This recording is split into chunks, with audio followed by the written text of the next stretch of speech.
Good afternoon. Thank you for joining us on this extended version of BC Today. We're going to take you live to an update on BC's wildfires from Premier David Eby and other emergency officials. He'll be joined by staff from the BC Wildfire Service, our emergency management and forest ministers, as well as others. And after that, our weather and climate specialist Darius Madavi will be here to update the forecast. We'll also speak with the BC Wildfire Service later, and we want to hear from you. How are you coping amid these wildfires? What information is most important to you right now? We'd love to hear you from on the phone and on email. I'm Dan Burritt in for Michelle Elliott. Welcome to BC Today, on air until 3 p.m. today. Good afternoon. Thanks for joining us. As we said, we're waiting for Premier David Eby and wildfire officials to update us on the provincial situation. This morning, firefighting officials announced at least 50 structures have been destroyed or damaged in West Kelowna by the McDougall Creek wildfire. But the fire chief there says conditions have quieted in the last 24 hours and no new structures have been lost. However, there is fear that there could be more damage as they have not been able to get into all the areas to survey what has been lost. Smoke is blanketing much of our province. Perhaps it is where you are, prompting air quality advisories and all sorts of warnings. As we mentioned, we're waiting for the update from the province to begin on the BC-wide wildfire situation for the Premier, as well as the BC Wildfire Service. We will bring that to you live. And a reminder, we are here on BC Today. We'll be live across our province on CBC Radio 1 and on the CBC Vancouver YouTube page until 3 p.m. today, taking your calls, your emails. We'd love to hear from you. What are you experiencing right now? Have you had to leave your home? Are you taking in people? Are your vacation plans changing? What are you doing to cope right now? Again, we'd love to hear from you. You can give us a call, 1-800-825-5950, 604-669-3733, pound 690 on your cell phone. You can email bctoday@cbc.ca. As we said, we're still waiting for that wildfire information update to begin, and we will bring it to you now. It looks as if the Premier is at the podium. We're going to get that update for you in just a moment once he begins speaking. Let's give it a try now. And also for communities, for 4 hours in the province for our frontline first responders, for the wildfire fighters, and also for communities. Our first assessment in from West Kelowna only, that at least 50 structures are confirmed destroyed by fire in that area. This is a first formal assessment. It's reasonable to assume that most, if not all, of these structures are homes, which means that these homes are gone. These are families who have lost everything. It is also probably news that is only going to get worse as assessments continue. This is just our first assessment out of West Kelowna. There are other communities that have lost homes, and those assessments will come in, and that information will be provided as it comes available. A heavy urban search and rescue team is now working in the Kelowna area, providing those assessments to local government to get that information and those answers to people who are waiting for that news, and in order for us to be able to move people home when they can and when it's safe. Tomorrow, I'll be traveling with Minister Ralston and Minister Ma to fire-affected areas. Our goal is to reassure people that we will be there when the crisis passes to help them rebuild, but also to get information from the front line about what communities need to ensure that government is as responsive as possible. We're working closely with the federal government as well on supporting people in the aftermath of this horrific disaster that they are facing. For British Columbians, we need everybody to really do their part right now. Listen to and respect the travel order. It is critical that we keep the roads clear, that we keep the hotels available for people, and be cautious out there. It's a very dangerous and fluid situation still. Please understand this is a very stressful situation for people in these local areas. The last thing they need is disaster tourists coming and interfering with rescue efforts. We need to understand that people in these communities need the compassion and concern of all British Columbians, and certainly that is what we're seeing. Unfortunately, we are getting reports that some people are tampering with firefighter equipment, moving it to different locations where they think it might be more needed. we'll put the best possible understanding on this, that people think they're helping. They are not. You're not helping if you're moving firefighter equipment. Firefighters are experts. The equipment is put there for a reason. And when it's not there when the firefighters go to get it, that is a big problem. So please do not tamper with firefighter equipment. We have also had isolated reports of mischief in some areas, including theft. And so there will be increased enforcement by the RCMP in areas where we have seen those reports. In closing, I just want to say that we're very grateful for the hope that's been provided to community members by frontline firefighters who are putting their lives on the line to support community members. It is hard-earned, and there are local government officials and First Nations leadership and members who are on the front lines supporting right now, getting information out. Thank you to everybody who's doing that critically important work across the province right now. There's also an incredible amount of hope coming from the actions of British Columbians supporting each other. We've seen people donating blankets, pet food to people that are in emergency shelters, in evacuation sites, looking after pets, looking after livestock. Just so great to see British Columbians coming together like that. The firefighters in Scotch Creek lost their fire hall, and they are still on the front lines fighting fires right now. It's a shared fight out there right now. We'll get through it together. And I'm very grateful to everybody who's helping to respond in every way that they can. With that, I'll turn things over to Minister Ma for her update. Thank you so much, Premier. Hello, everyone. I'm honored to be speaking to all of you today from the territories of the Musqueam, the Squamish, and the Tsleil-Waututh peoples. First and foremost, I want to express my heartfelt condolences to everybody impacted by the ongoing wildfire situation. Those who have learned they have lost their homes and belongings in the wake of the devastating fires that we've experienced over the past weekend, and those who are still waiting for news. The pain, the sorrow, the uncertainty that you must be feeling is immeasurable, and I want you to know that we are with you during this incredibly difficult time. I'd like to recognize the heroic efforts of the BC Wildfire Service firefighters, local department firefighters, and volunteer firefighters who have worked tirelessly over the past 72 hours and all season to protect people and keep communities safe. Some of these brave firefighters had to witness their own homes succumb to flames while they turned their attention to protecting the homes of their neighbors and fellow community members. To go through that emotional toil while selflessly protecting the homes of their neighbors and community members speaks to the character of our firefighting community. These brave men and women are demonstrating the meaning of courage in the face of the worst wildfire season in British Columbia's history.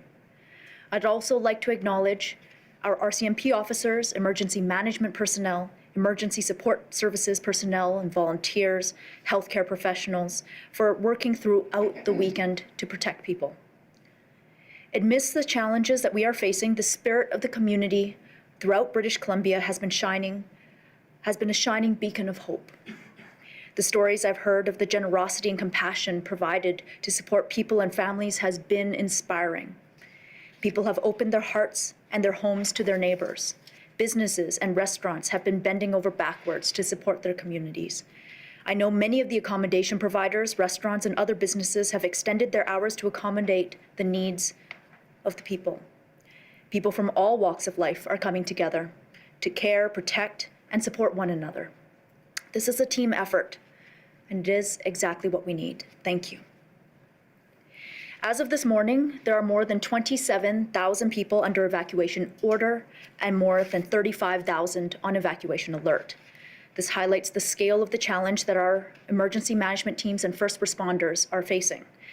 Their coordinated efforts have been nothing short of remarkable. The wildfire situation continues to be extremely serious, impacting tens of thousands of people. I know that some people in the Kelowna area have had to wait at the emergency reception center during this difficult time. Evacuees waiting for services have been very patient as local authorities work through this monumental effort. We have been taking action along with the local authority who runs the center to get support to people faster. The number of emergency support volunteers on the ground in Kelowna has been doubled since Friday. There are now more local volunteers working as quickly as possible through evacuee applications. And to help speed up this process and ensure that everyone has a place to stay, we are also starting to send, we have already started to send evacuees from the queue to their accommodations immediately. Some people started getting phone calls and emails yesterday afternoon with these direct accommodation placements, and the local authority expects that process to be complete today. Emergency support services volunteers will then follow up over the next couple of days to formalize the referrals process. Several communities have also stepped up to provide virtual supports in order to help register people, and we're very grateful to them.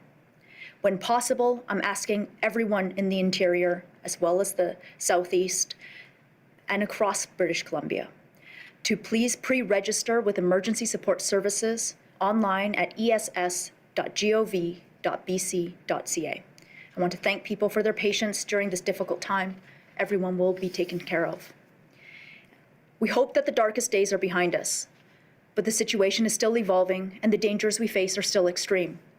By taking the steps to be prepared, by following evacuation orders and alerts, you are doing everything that you can to protect your community.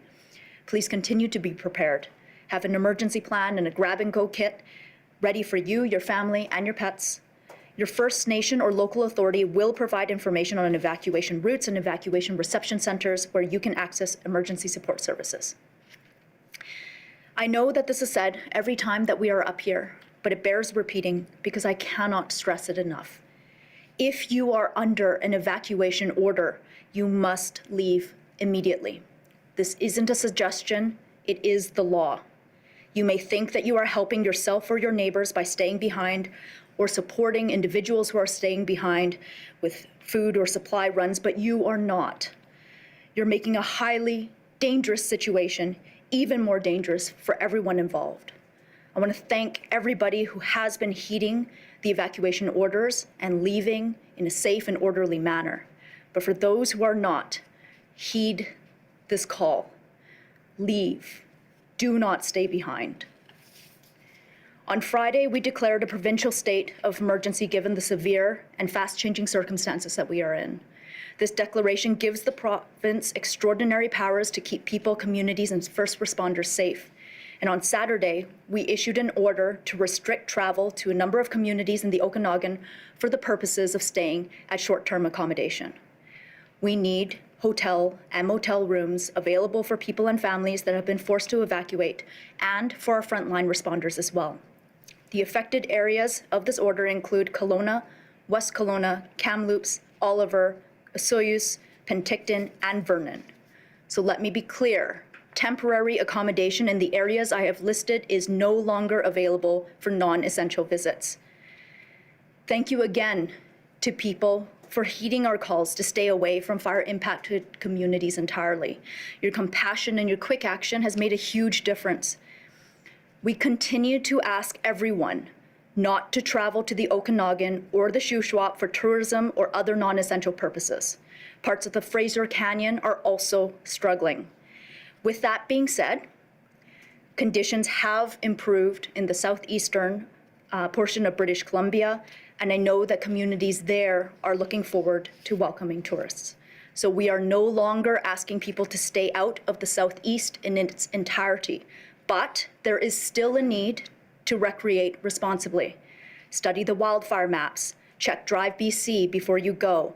Understand that the risk of new wildfires and changing conditions still exist, and pay attention to the needs of the local communities that you are visiting. We all need to give BC Wildfire Service personnel and for emergency responders the space that they need to keep us safe.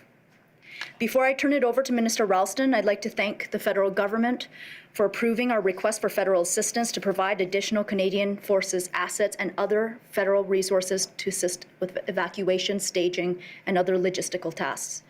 The federal government has made a military camp in Vernon available as accommodation for evacuees and a strategic facility for firefighting operation. We expect it to be open today. The Heavy Urban Search and Rescue Task Force is in the Okanagan and the Shuswap. They are assisting the regional districts with damage assessment. I would also like to thank the Silcotin National Government for proactively opening a group lodging centre in Risk Creek to accommodate their members and Indigenous peoples across the province as needed.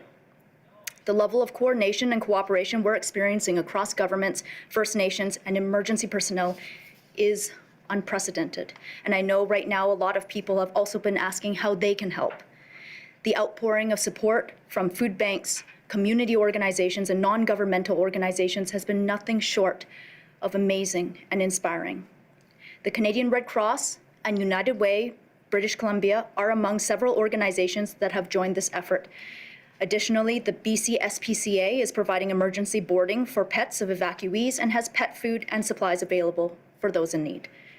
To view a list of other registered charities that are helping to collect donations, please visit canadahelps.org. Thank you, and I will now turn it over to Minister Ralston. You are listening to and watching on our YouTube live stream the update from the provincial government around the latest on the wildfires. As we heard from the Premier, they estimate 50 structures have been destroyed partially or completely in West Kelowna. Traveling to the affected areas, they're hoping to be able to allow more people to go back to their homes soon. Heavy urban search and rescue team is in the Okanagan and Shuswap. They are still advising people do not go if you do not have to these affected areas. Let's go back to that news conference right now. I'm Bruce Ralston, Minister of Forests. I'm honored to be here on the territory of the Musqueam, Squamish, and Tsleil-Waututh peoples. Let me echo the words of the Premier and Minister Mall. My thoughts are with every person and family impacted by the wildfire situation. Our priority is keeping people safe and responding to the emergency. I, too, wish to thank all those fighting the fires and recognize their tremendous work. These last few days have been the most difficult days fighting wildfires in BC's history.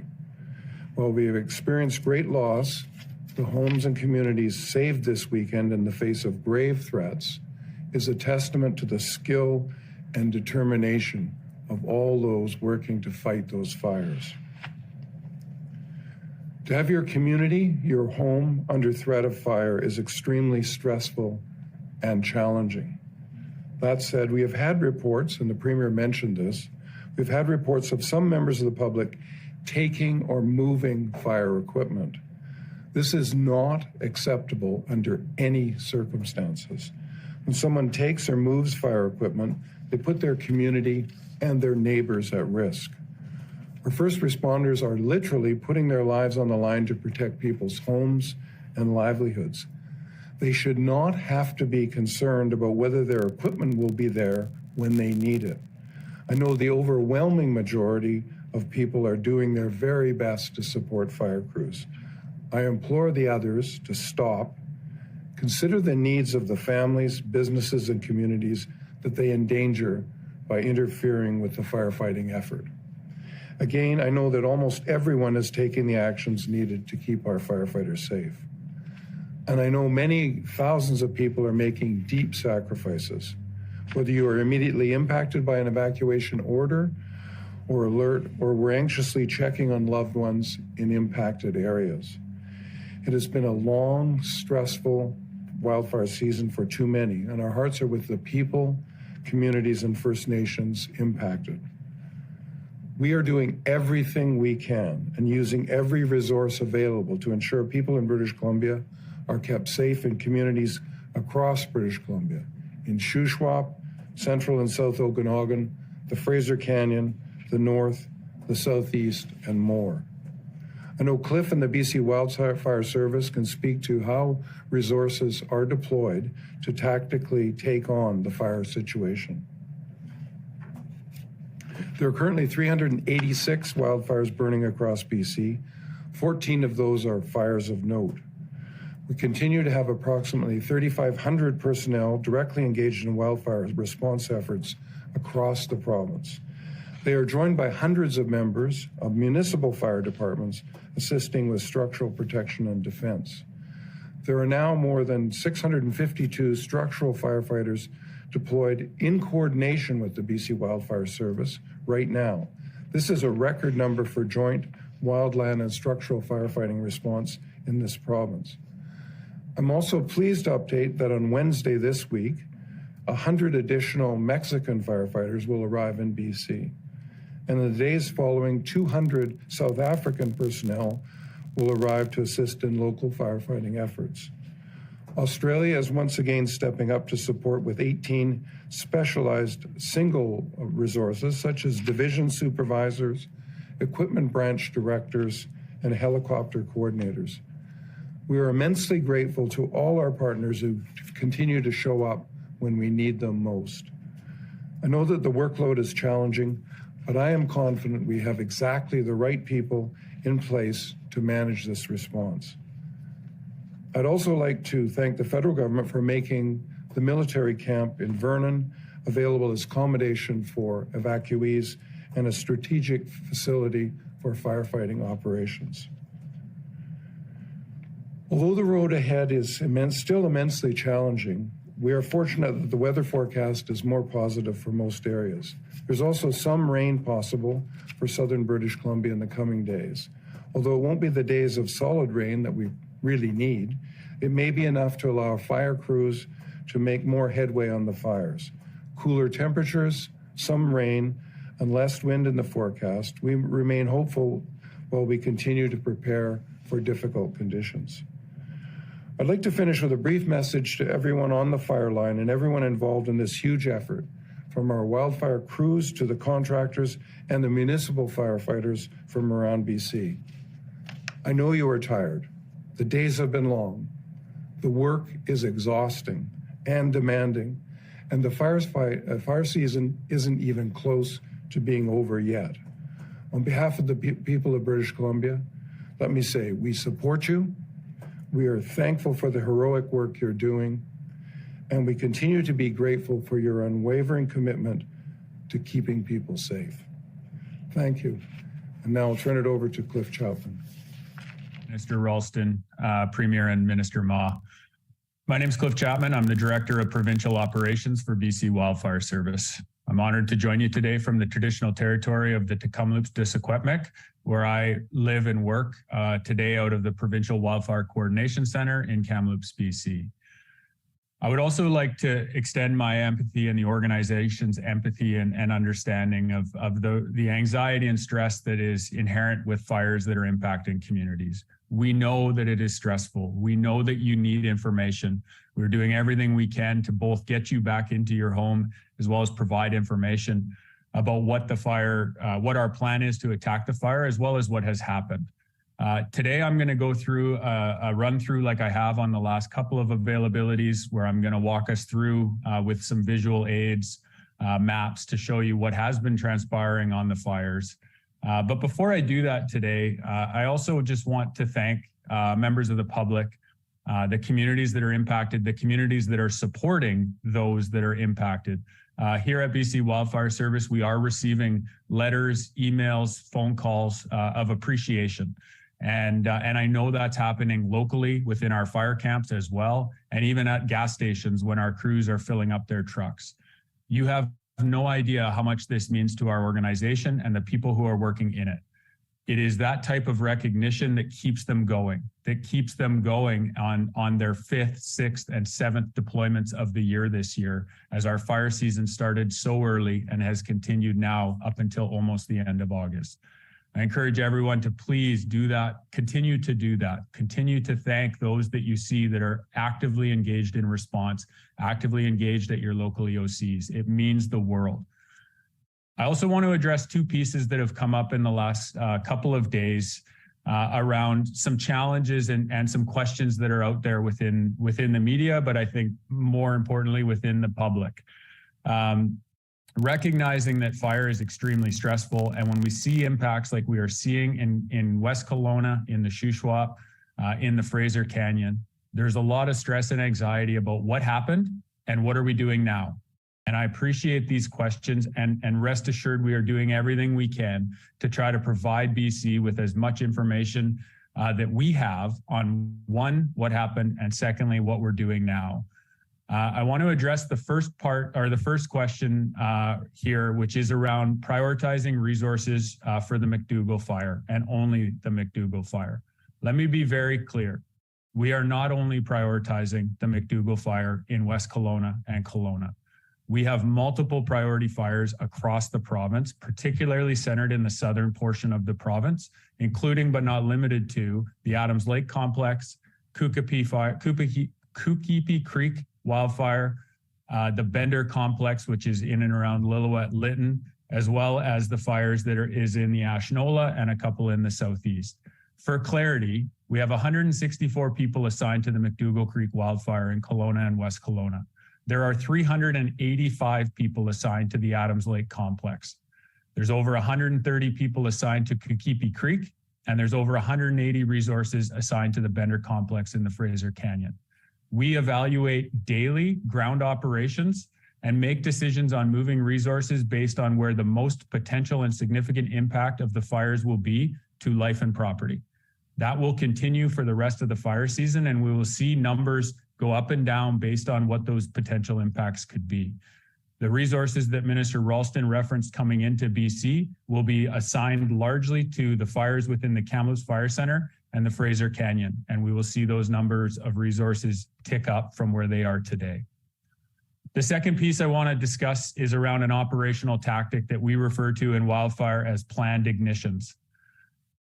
Planned ignitions, for clarity and in fairly simple terms, is where we will build and or utilize an existing control line, something that is unflammable, a power line where we might use heavy equipment to get down to mineral soil, a lake, a highway, or any variation of that. That was what we would call a control line. We build it in front of the head of the fire, the main body of the fire, and then we conduct a planned ignition utilizing weather experts, fire experts, and operational experts based on what weather is currently on site and what weather is coming. The goal of a planned ignition is to work from the control line to the main body of the fire and remove all fuel by burning it. The main body of the fire generally has wind that draws into it. And so when we light off of the control line, it pulls the fire back into itself, thus eliminating fuels between the main body of the fire and anything past that control line. I want to specifically talk about the Adams Lake, Lower East Adams fire. We did conduct a planned ignition on that fire last Thursday. We did it cautiously. We did it knowing that there was a cold front coming. As BC is aware, we discussed the cold front coming on Wednesday and Thursday. We knew the winds were coming. As those winds were approaching, going through the Caribou Fire Centre, there was a continuous line of fuel between the main body of the fire and all of the communities along the North Shuswap. We did our planned ignition under the conditions in which we planned for, and it was largely successful. I want to be perfectly clear, that planned ignition saved hundreds of homes and properties along the North Shuswap. Unfortunately, with the wind that we knew was forecast and that was coming, that fire went above the control line that we burned off from and then swept back into the communities in the North Shuswap. We were still successful in protecting some of those properties along the North Shuswap in the hundreds. Unfortunately, we've also now seen the devastation the main body of that fire had in areas like Scotch Creek, Solista, and others. And our hearts go out to those individuals who have seen the devastating impacts of that fire making its push. Our planned ignition is used quite frequently in BC. It is also used across the globe. When conditions are as dry as they are in a year like this in BC, traditional firefighting tactics like water bombers and ground operations will not be successful. Eliminating the fuel is, in a lot of cases, the best way to try to protect any infrastructure and values ahead of the front of a fire. And when we know that there's 40 to 50 kilometer sustained winds coming, we knew that we had to eliminate that fuel. And again, I would like to stress, it was largely successful and it protected hundreds of properties in the Shuswap area. I also would like to just make one point of clarity that it was not our planned ignition that allowed the two fires in the Adams Lake area to merge. It was actually the cold front winds that pushed the fires together and merging them towards Highway 1, which ultimately ultimately led to the closure of Highway 1. So I just want to thank everyone for hearing me out on those two pieces. And now I'll go into a more thorough operational update.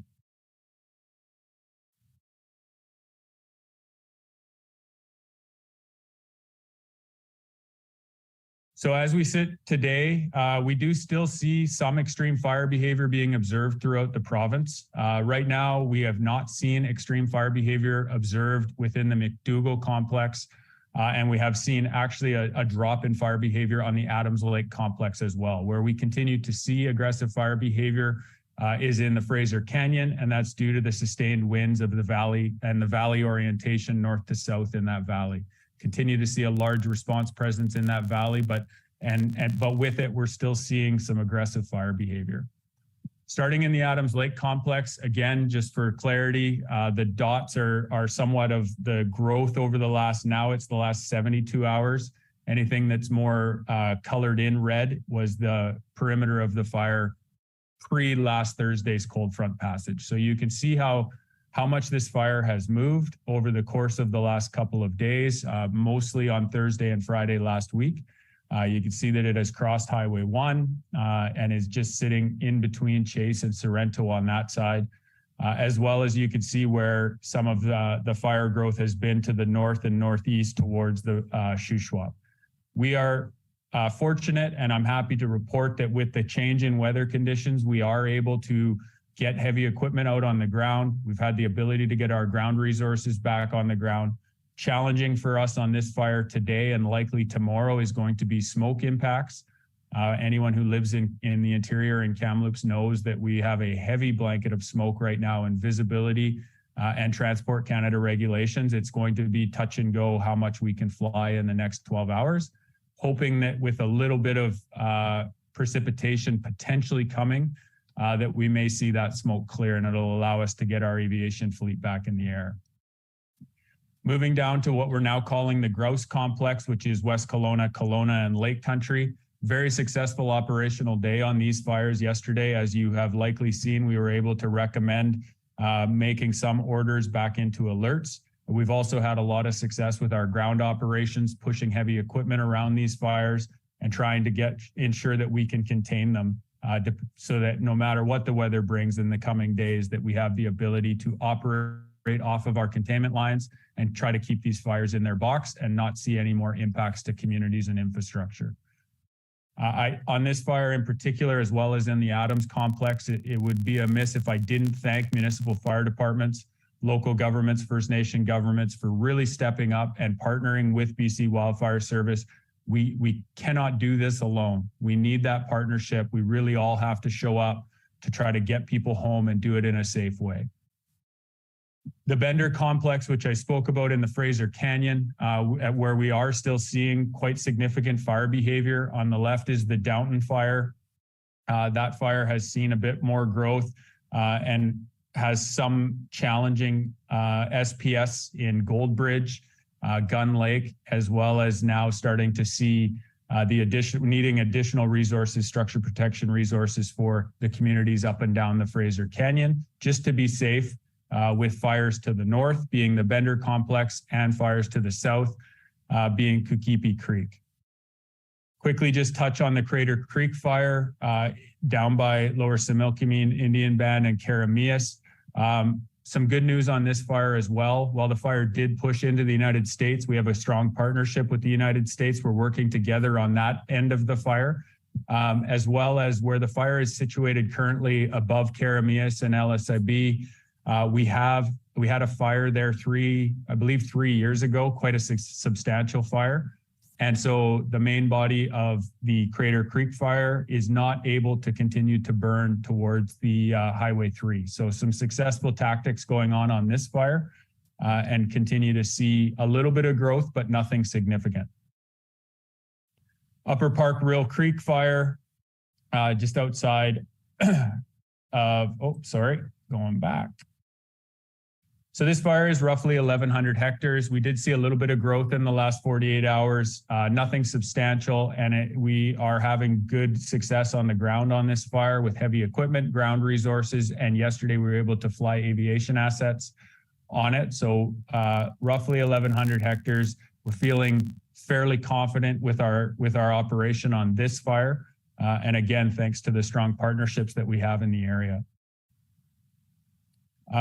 Kukipi Creek fire in the Fraser Canyon. Obviously this fire, it was last Friday that it made its significant push across the river and across Highway 1.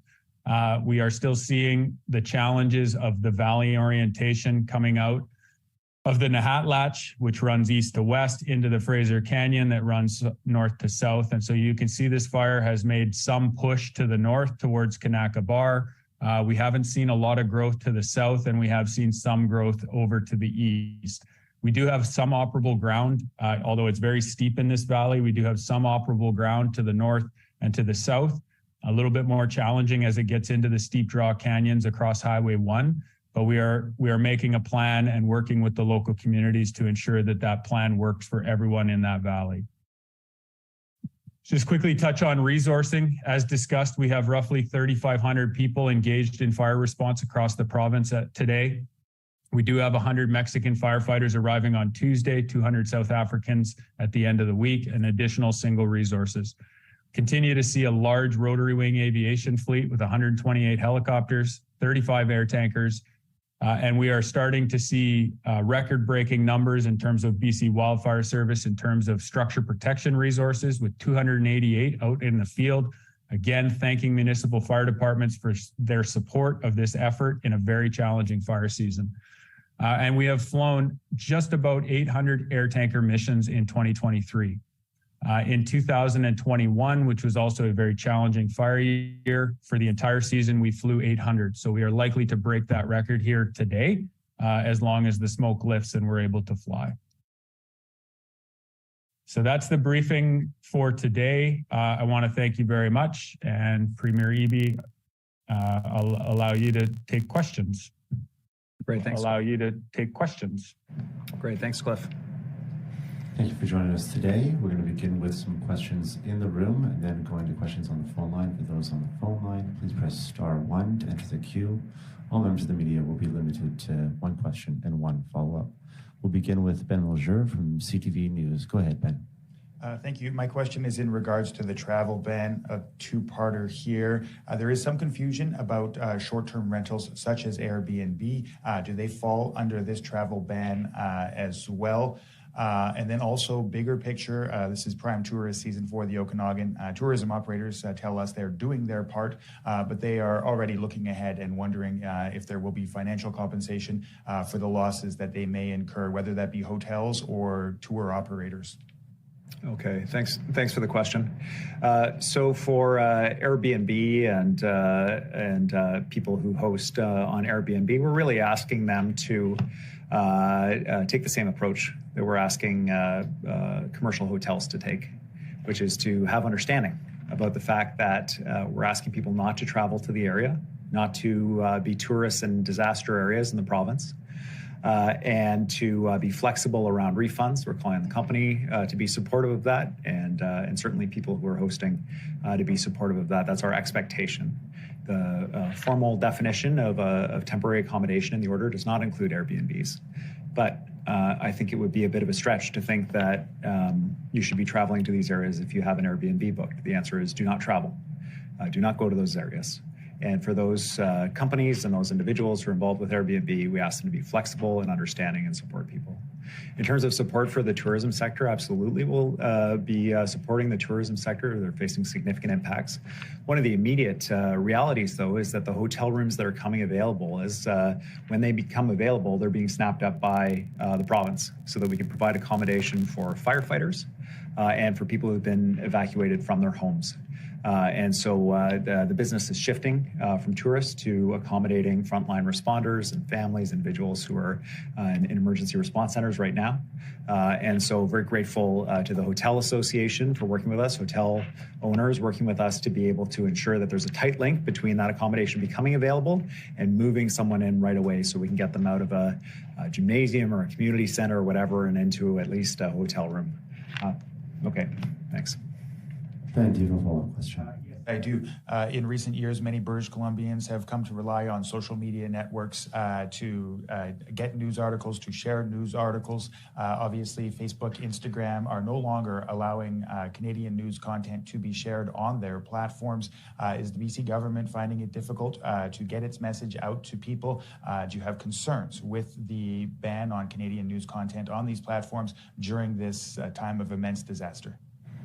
Well, this this is a time in British Columbia where people are pulling together, whether they own a company or whether they are opening their home up to friends, relatives, or sometimes even strangers to support neighbors with livestock, to support people who have pets, and everybody pulling together. I heard a story this morning from an MLA about a guy who owns a fuel company who saw that a pump needed fuel and he didn't have the authorization yet to put the fuel to keep that pump going to cover the cost of that fuel. He went ahead and fueled it up so that we could work it out later. That is the approach of companies that we're seeing in British Columbia. I find it astonishing that we are at this stage of the crisis and the owners of Facebook and Instagram have not come forward and said, look, we're trying to make a point with the federal government, but it's more important that people are safe. It's more important that they have access to basic information through our networks, and then we can deal with our concerns with the federal government and their new laws later. I call on Facebook again. Mr. Zuckerberg, open up access to Canadian media so that British Columbians can share critical local information so they can be safe. It's incredibly frustrating to me that we have to be making this call at this stage in the crisis. But I hope that that common sense prevails there. But currently, it seems to be in short supply. Our next question, we're going to go to the phone lines with Richard Zussman from Global News. Go ahead, Richard. I'm not sure who this is for. It may be for Cliff. Residents are trying to get supplies into communities trapped near Anglemont by boat. They've apparently been blocked from doing so. What can you say to people to reassure them that the supplies and services are getting to the communities that need them? And Cliff, to the issue you were speaking to earlier about that controlled burn, how confident are you that no additional homes were lost due to the decision made around that burn? Okay, thanks, Richard. I'll turn that over to Cliff to take the second question first, and then members of the public services, someone can answer that specific question about Anglemont. Thank you very much, Richard.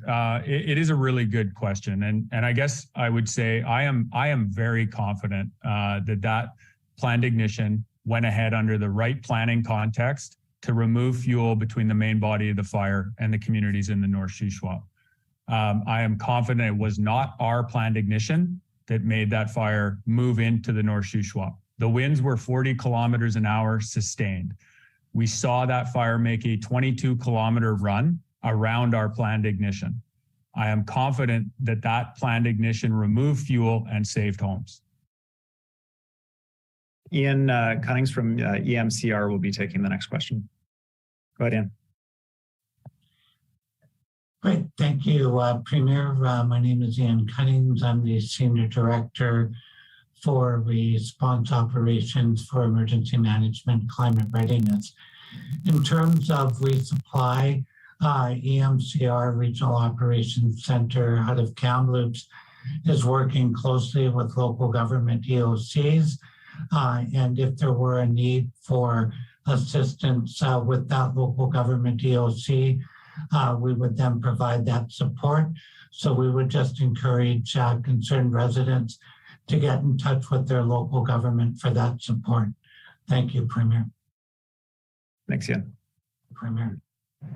Thanks, Ian. Richard, do you have a follow-up question?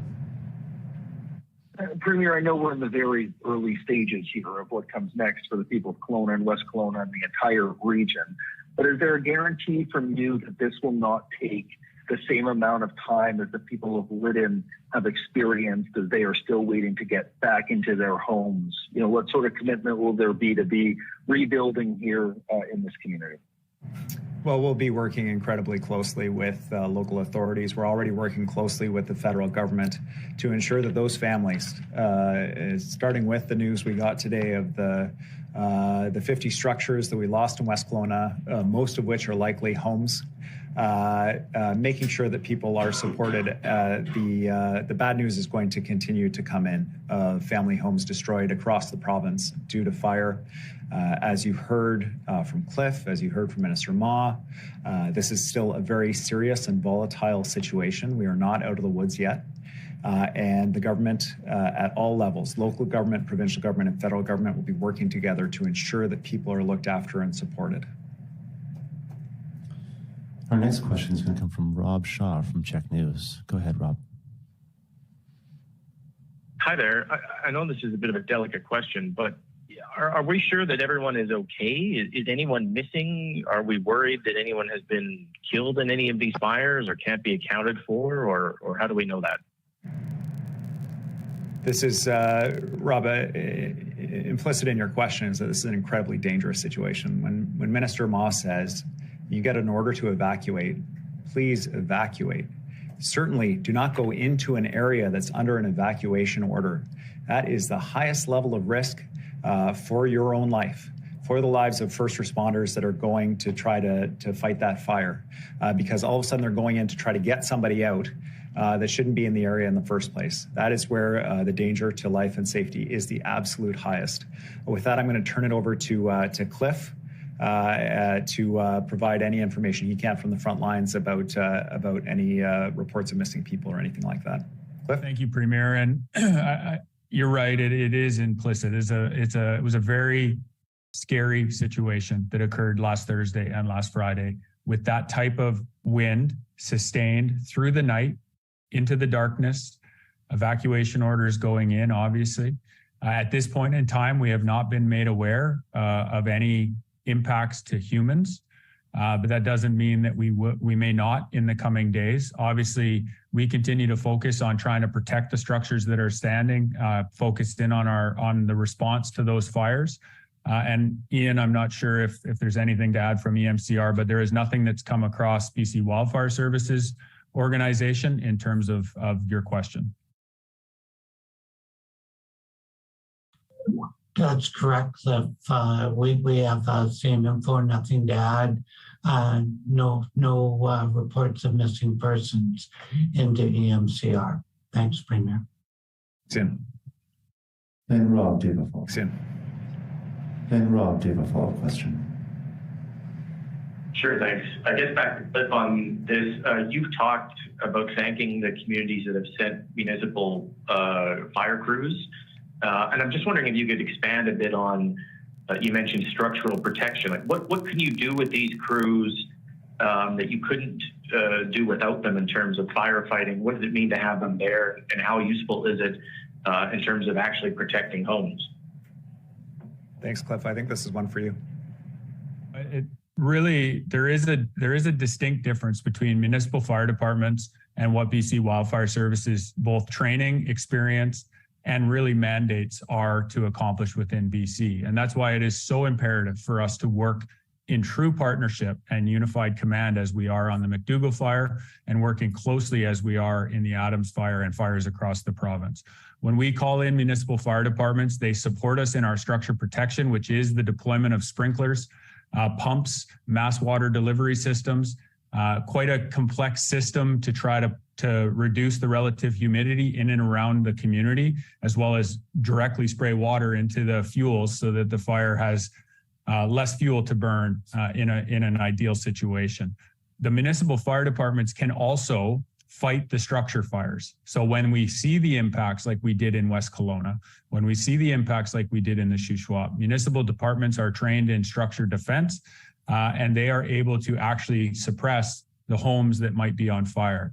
I think this is one important piece, because wildfire, the BC Wildfire Service firefighters, while they can support the deployment of sprinklers, they are generally focused on trying to steer the fire away from the community, and using our suppression tactics to keep the fire out of communities. And that's why sometimes when you see within West Kelowna or perhaps around the Shuswap, you may not see the BC Wildfire Service reds and blues. You might see municipal departments, because that is their area of expertise. Our staff are in the forest trying to steer that fire, put in containment lines, use heavy equipment.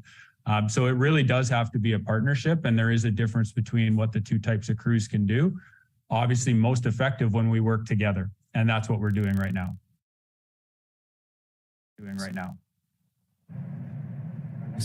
Our next question will come from Joe Ruddle from the Vancouver Sun. Go ahead, Joe. Yes, hi. With these wildfire seasons getting worse here and everywhere, are there fire prevention strategies and or technologies being used elsewhere in places like Australia that BC is studying and considering adopting here? Thanks for the question. Thanks. So in terms of fire prevention strategies around wildfire, the interface areas between forests, where wildfire areas are, and homes is a critical prevention mechanism. We put additional resources into expanding the areas where trees are removed and interface areas with communities. It's also had the added benefit of providing wood to mills in British Columbia, given the impact that forest fires and pine beetle have had on our forest industry. It's one of the initiatives we put in place to both support the forest industry, but also to prevent forest fires from spreading into urban areas. There are also building code provisions that can be taken to reduce the risk of wildfires spreading in urban areas, including sprinklers and the materials that are used in the construction of buildings. There was a lot of discussion about that in the discussion about what would be allowed and not in the reconstruction of the city of Lytton, for example. And the public service that's responsible for the BC Building Code and the National Building Code, I'm sure, will be taking note of these impacts as they did following the fire in Lytton to determine whether or not our building code needs to be amended in certain areas of the province. Joe, do you have a follow-up question? Yes, this one might be for Cliff. Is there still a concern that the remnants of Hurricane Hilary could create strong winds and exacerbate some of these fires? I would say the remnants of that hurricane, it's a bit of a double-edged sword for BC. So on one hand, there is actually a chance of precipitation coming into the southern portion of the province, effective really starting late this afternoon. An even better chance tomorrow as the remnants of the hurricane really kind of finishes off its run into BC. So that's positive news. And we're talking about not enough to end the season, unfortunately, but probably 5 to 10 millimeters of rain within the southeast portion of the province, and somewhere between 1 and 5 mils across the Kamloops Fire Center, which is obviously where we have our Adams Complex, Bender Complex, and McDougall Creek Fire. So there is good news in terms of precipitation.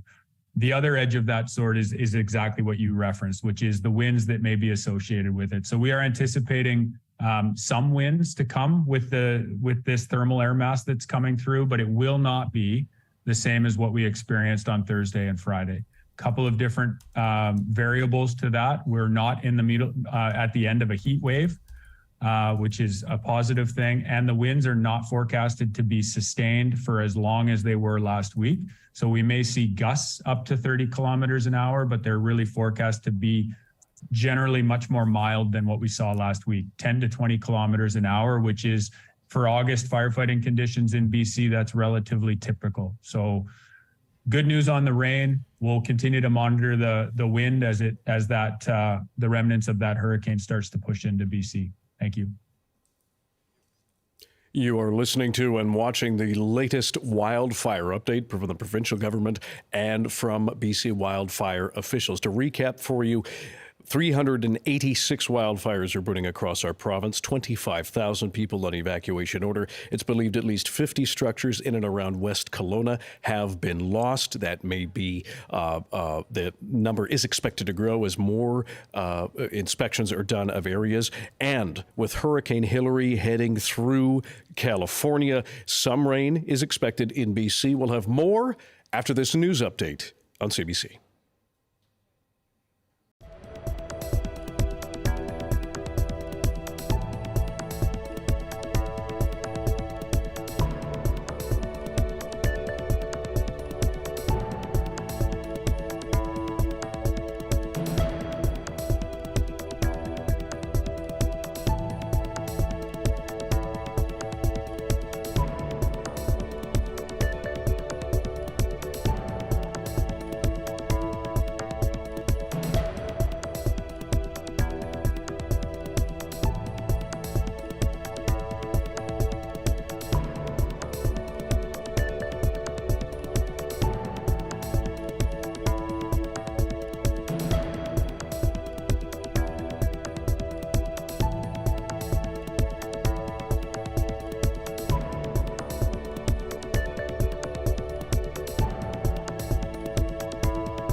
giving us assignment, he just say, do you have any questions? Everybody says, no, we don't have any questions. Say, okay, bye, see you tomorrow. Sharma says the classes that were supposed to be a mix of in-person and online were held entirely online and would last a maximum of 15 minutes instead of 5 hours as promised. Sharma claims plagiarism was also rampant at Granville. Granville College told CBC News in a statement that plagiarism is not tolerated. When one student is pasting his answer, the another one is also copy paste again, and instructor giving us just 96%, 86%. So Sharma decided to withdraw, but the college refused her a refund, saying classes were held online due to COVID-19. But BC's private training institution branch, which regulates private colleges, has ruled in favor of Sharma, saying the college misled Sharma as when she enrolled in September 2022, the pandemic restrictions had been lifted. The college has been ordered to pay $10,360 back to Sharma. Based on CBC's previous reports and other complaints, the regulatory body has also launched an investigation into the college. Kiran Singh, CBC News, Vancouver. You can read the detailed story on cbc.ca/BC. The most prolific child killer in modern British history will spend the rest of her life in prison. The order of the court, therefore, is a whole life order on each and every offence, and you will spend the rest of your life in prison. James Goss imposing a life sentence on Lucy Leppi for murdering 7 babies and attempting to kill 6 others. It is the most severe sentence possible under British law. The 33-year-old Leppi carried out her crimes while working as a neonatal nurse at a hospital in northern England. Justice Goss calls her crimes a cruel campaign of murder. And that's the CBC News from Vancouver. For news anytime, go to cbc.ca/BC or use the CBC News app. Now taking a look at your local weather from Environment Canada. A special air quality statement remains in place. Sunny today with local smoke, highs of 20 degrees except 24 inland, and a few clouds for this evening, cooling down to 13. Tomorrow, sunshine with highs of 20 and a chance of showers tomorrow night with a low of 14. On Wednesday, sun and clouds with a chance of showers, highs of 21, and clear in the evening with a low of 13. On Thursday, sunny skies with highs of 23 except 27 degrees inland. Now back to BC Today. Michelle Morton, thank you very much. Yes, I'm Dan Burritt, filling in for Michelle Elliott all this week on BC Today. And you're joining us, if you're joining us on radio or on streaming or on CBC Vancouver YouTube page, we will be with you province-wide until 3 p.m. today to hear your thoughts, what you're going through as people deal with these BC wildfires. We'll be hearing from several experts. One of them joining us right now, you know who he is, Darius Madavi, our climate and weather specialist. Darius, thanks for joining us today. Of course, anytime. Let's talk about the latest in the weather. We heard a few updates from Cliff Chapman. What are you seeing on the radars right now? Well, things have definitely improved from Friday. Absolutely. Friday, that cold, dry front that moved through, that's pretty much as bad as it gets in terms of fire weather. So we're very happy that that is over now, especially because it followed a heat wave.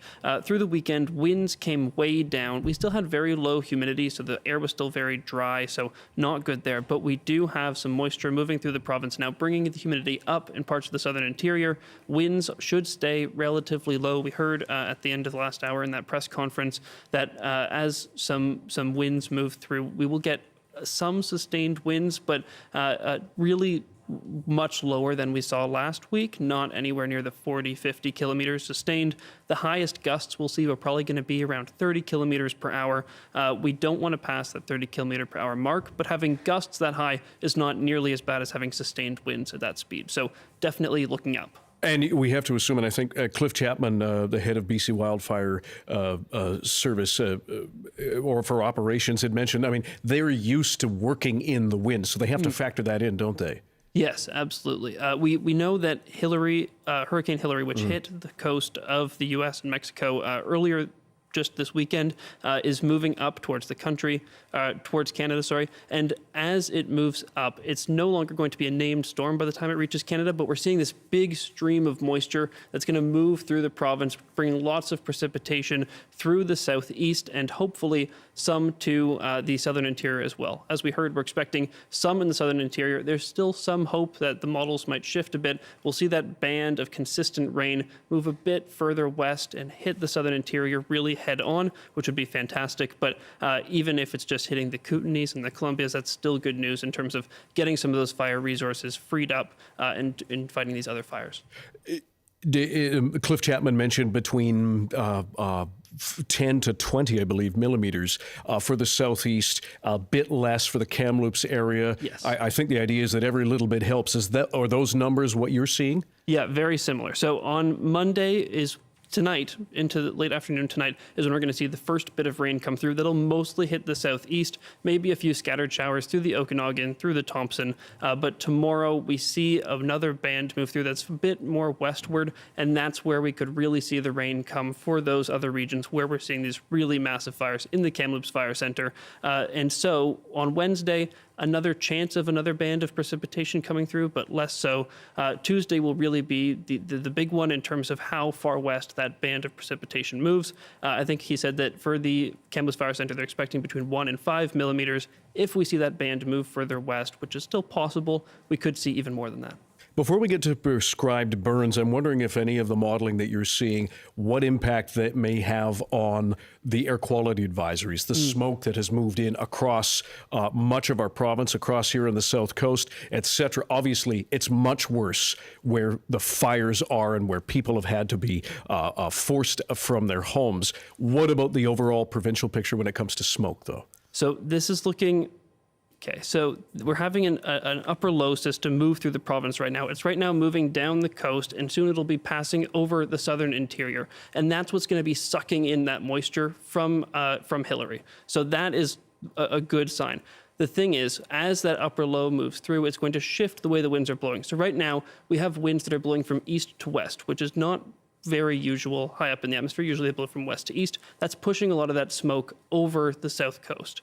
As that upper low moves through, the winds are going to blow from the south instead, meaning we're going to have smokier skies in the central interior, but a lot of the smoke will clear out on the coast. Okay. That's very, very good to know, Darius Badevi. A little bit of a brain moment there. Thank you very much for that. I know that, especially when we hear about the challenges people are having, not only those very close to the fires, obviously with that choking smoke, and we've heard concerns around what is actually in that smoke when we have homes and structures burning and what that's doing to those close by. But for anybody who was thinking of going out to exercise, or perhaps those who already are living with respiratory problems, can be extremely challenging. And we know that the regular advice is to make sure that you limit your activities and try and, if you have to, stay indoors. So hopefully people will be able to heed that warning. Yes, and you wanted to add something. Yeah. Yeah. So if you are trying to get outside, but you are worried about the smoke, there's a great website. There's a great model of smoke forecasts. If you go to firesmoke.ca, it's run in tandem between BC and Alberta, and it gives a really great smoke forecast for the province, hour to hour, so you can see where the smoke is expected to move. You can find when in the day it'll be best to go outside, when we should be seeing the least amount of smoke in your area. And one more time, that website? Firesmoke.ca. Firesmoke.ca. Darius Badevi, we appreciate your time and your expertise. We know you've been very busy, as everybody has over the past couple of days. Thanks very much for joining us on BC Today. Of course. Thank you. Earlier this morning, the Regional District of Central Okanagan held a news conference where West Kelowna Fire Chief Jason Brolin shared some intensely personal stories from the front lines. We want to share some of that with you right now. I saw the firefighters from the night shift coming back, and they were black. And they were black because they were out there doing that grind, that hard work of firefighting all through the night. I had one that gave me goosebumps, and I don't have all the details. I don't expect to have them, but I will share what I do have with you. I came to learn this morning that I'm one of the structural firefighters. Today was scheduled to become a Canadian citizen. And of course, he wasn't able to attend the ceremony. And what an important thing, and what a massive sacrifice to make. But he's going to do it, and he's going to do it by Zoom from behind the front lines. And people are asking me where he's from, and I don't know. But what I do know is he's going to be from Canada, and that just gives me goosebumps to tell that story. I want to talk about the firefighters of West Kelowna Fire Rescue for a moment. Our firefighters are pulling back-to-back shifts. I visited the fire hall for coffee briefly this morning with my crews, and I sat around the table and looked at them. Then I went over to the other fire hall for the morning fire truck parade, as we've dubbed it. And I saw the same guys. They had worked the night shift at the fire hall, and we had half a dozen calls last night. And then they came out, got on the truck, and went to the front lines. And they were probably hoping they wouldn't bump into me because I'd be telling them, you need to get some rest. But they wouldn't listen to me. And if they were telling me that, I wouldn't do it either. That's why we're all here. West Kelowna Fire Chief Jason Brolin earlier today, and to recap some of the major things that he was saying, at least 50 structures in and around West Kelowna, they believe, have been destroyed. That, though, is expected to rise because they haven't been able to get into a whole bunch of areas. But as you heard, his praise for the crews, those who were working overnight into the morning, simply not quitting. And we also heard from Cliff Chapman at the provincial update around the encouragement that the crews are getting from people who are saying thank you, who are giving them a hand, who are hand clapping for them. Big boost for them. Now, evacuees continue to watch as fires encroach on their homes. Chris Erickson received a video of his house burning down from firefighters on the scene. He says despite how hard seeing that was, he appreciates knowing. There's so many people that don't know. There's so many people that don't know what's going on. And we just happen to be fortunate. I mean, the biggest piece of evidence that we got was from a neighbor's doorbell camera. And it's quite the experience witnessing your house engulfed in flames before it collapses in on itself. And watching that is hard. What I've really been aware of this whole time is a level of kindness. It's a level of humanity that I think in the last few years has been kind of eroded, and it showed up in a very big way in the last couple of days. And my apologies, but if nothing else, that gives me a lot of hope. So the support of the community has been really unexpected and very welcome. So yeah, from here it's like, okay, we've got tools to move forward. We're not out of it yet. So that's what we'll do. Chris Erickson, who lost his home, says he appreciates that he now knows and has praise for the fire crews doing all they can to save other homes. We'd love to hear from you now by phone, by email. Give us a call, 1-800-825-5950. 604-669-3733 in Metro Vancouver, pound 690 on your cell phone. Please be pulled over or hands-free when you join us. You can email bctoday@cbc.ca. Whether you are having to have left your home, if you're willing to share your story, whether you'd like to send out a message of encouragement or have a question, let us know. We'll try and get it answered for you. Whether you have loved ones who are fighting these fires, when you hear about hundreds of crews from as far away as South Africa and Mexico and Australia coming to help us, what do you think about the effort that's being made right now? We would love to hear from you. Joining us for the rest of the program today is, for our co-host, is the great Belle Puri. We just heard an update from the province of Belle. We appreciate you being here. You and I have covered several wildfires in the past. It doesn't get any easier, particularly when we hear from somebody like Chris, whose home is gone.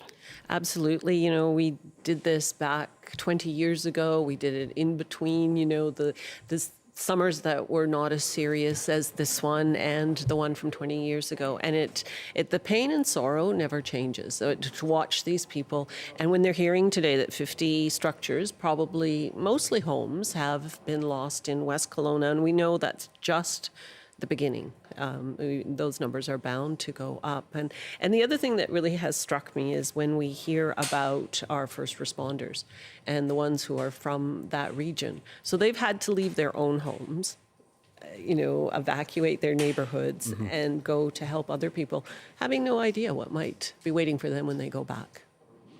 It's rather stunning and shows us obviously the power of nature and destruction fueled by climate change, but also the resiliency of people. And unfortunately, we're getting far too used to this in this province, particularly from 2003 all up to now, as we see the accelerating impacts of climate change. A province-wide state of emergency has been in place since Friday. Thousands of people have been evacuated in BC's central interior. Now, the latest update we had from Bowen Ma, the emergency management minister, was that 25,000 people have been ordered evacuated. Joining us now to tell us more and give us some more perspective on this, and also a very busy person, Forrest Tower, Fire Information Officer with the BC Wildfire Service.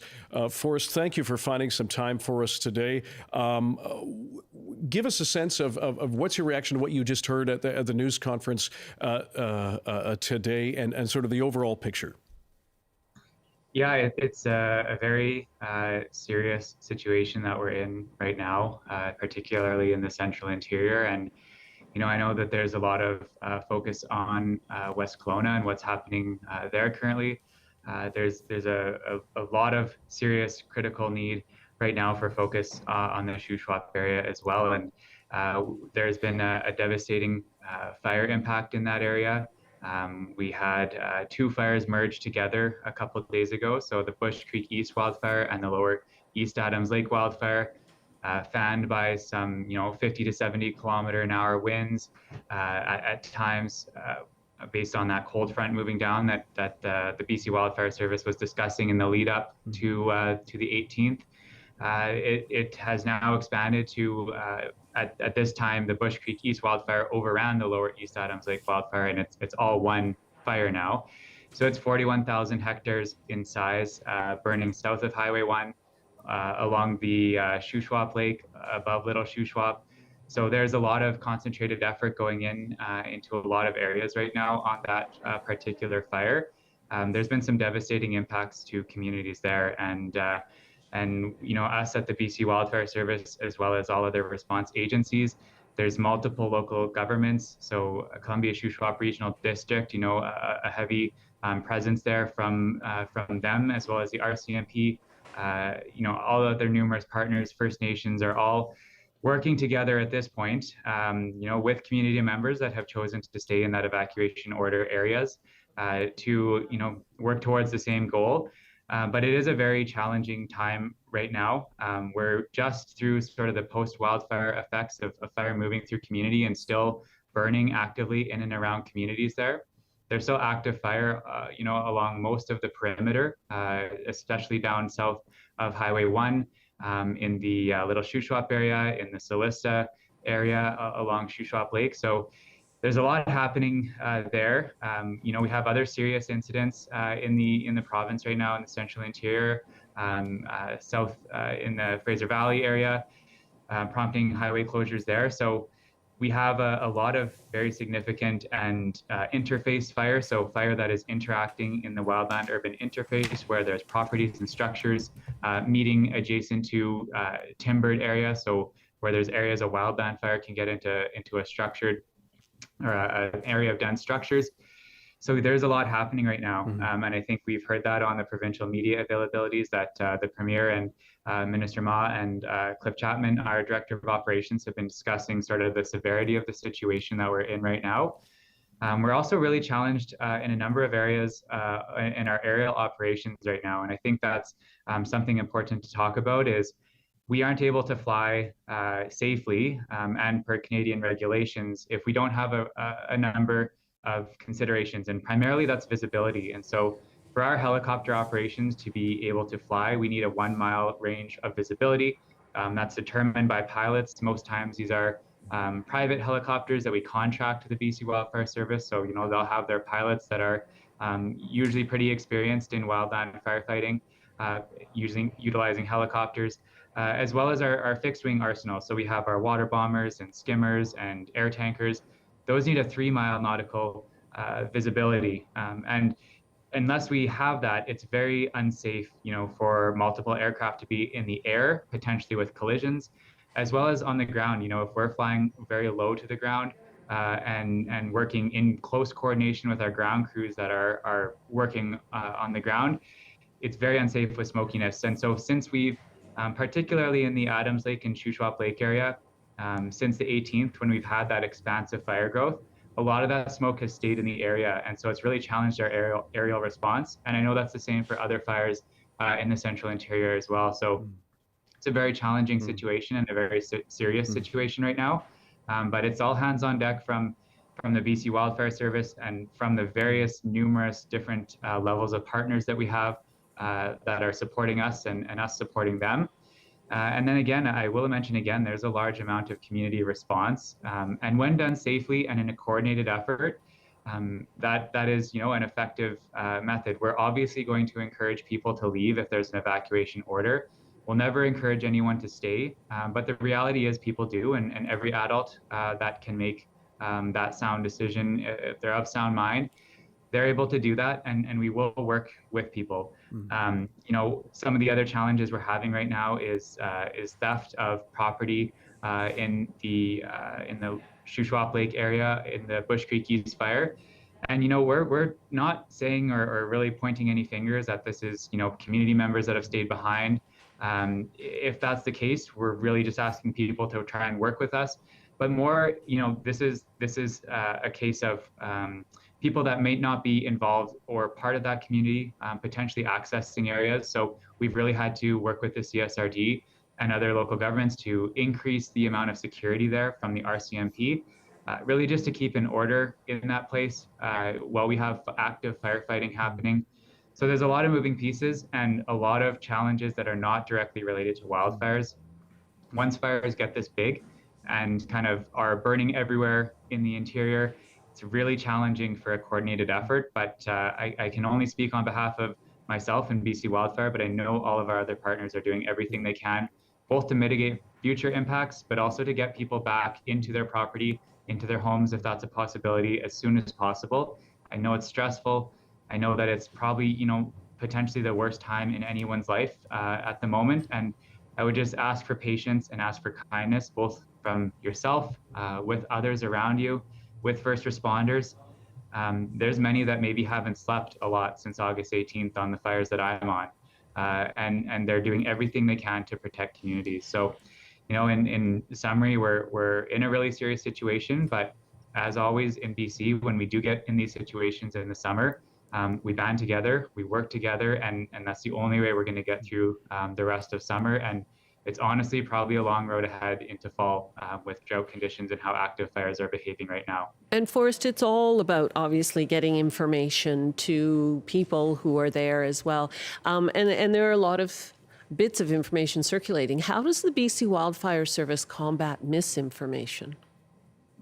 Yeah, I think it's hard, in the age of social media when things can kind of circulate very fast. It's hard to necessarily combat that misinformation once it's out there and once it's kind of ruminating around online or person to person.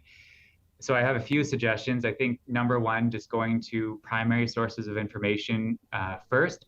So, from us, that's our BC Wildfire Service website. On there, most people probably are familiar with the dashboard. It kind of shows a map of all the fires that are happening. And on every fire, there's going to be some information. And on some of the more serious fires, there's much more information. So going there first to kind of try and get an idea of what's happening is a really good first step. On those pages, there's a phone number and an email for either a fire center or a dedicated information officer like myself, who is assigned and works at a particular fire out of a fire camp. And that's kind of your source for us. We also have a Facebook page and a Twitter account going to those verified sources. For evacuation alerts and order information, the first step there is to talk to your local authority. So that could be a city, a village, a First Nation, a regional district, any sort of organized government. They're going to be the ones who are having those sources of information. And then beyond that, there's other provincial government resources like Prepared BC, firesmartbc.ca, emergencyinfobc.ca. All of those have sort of resources that people can utilize to educate themselves on evacuation planning, grab and go bags, all of those sort of things that are very important to know. And as we move forward through summer, it's likely we'll see some expanded orders and alerts throughout the province. New fires might start prompting that. So it's not too late to start thinking about that.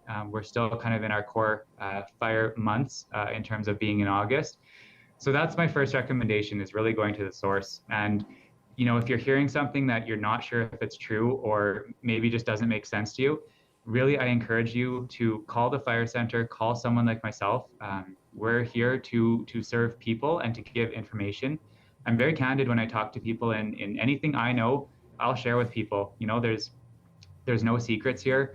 I don't get updated real-time information hour by hour often from the field. So whatever I know of my last update, I'm more than happy to share with people. And I know that my other colleagues that are information officers do the same thing. So I really just encourage people to check with someone, check with a structural firefighter if it's a question about that, check with local governments, check with us. And if you're hearing something that you're just not quite sure about, it's really important to verify that before passing it on to other people.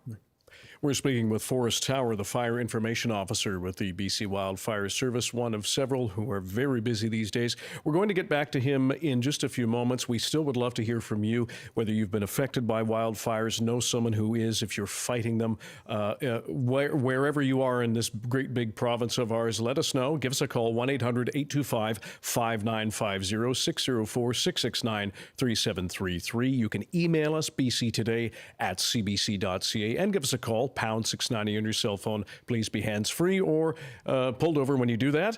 We're going to come right back after the CBC News Update with Michelle Morton.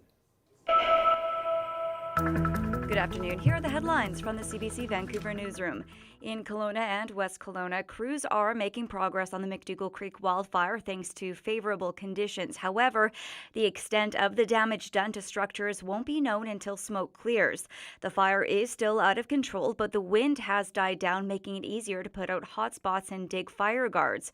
Officials confirmed today the fire has destroyed at least 50 structures in West Kelowna.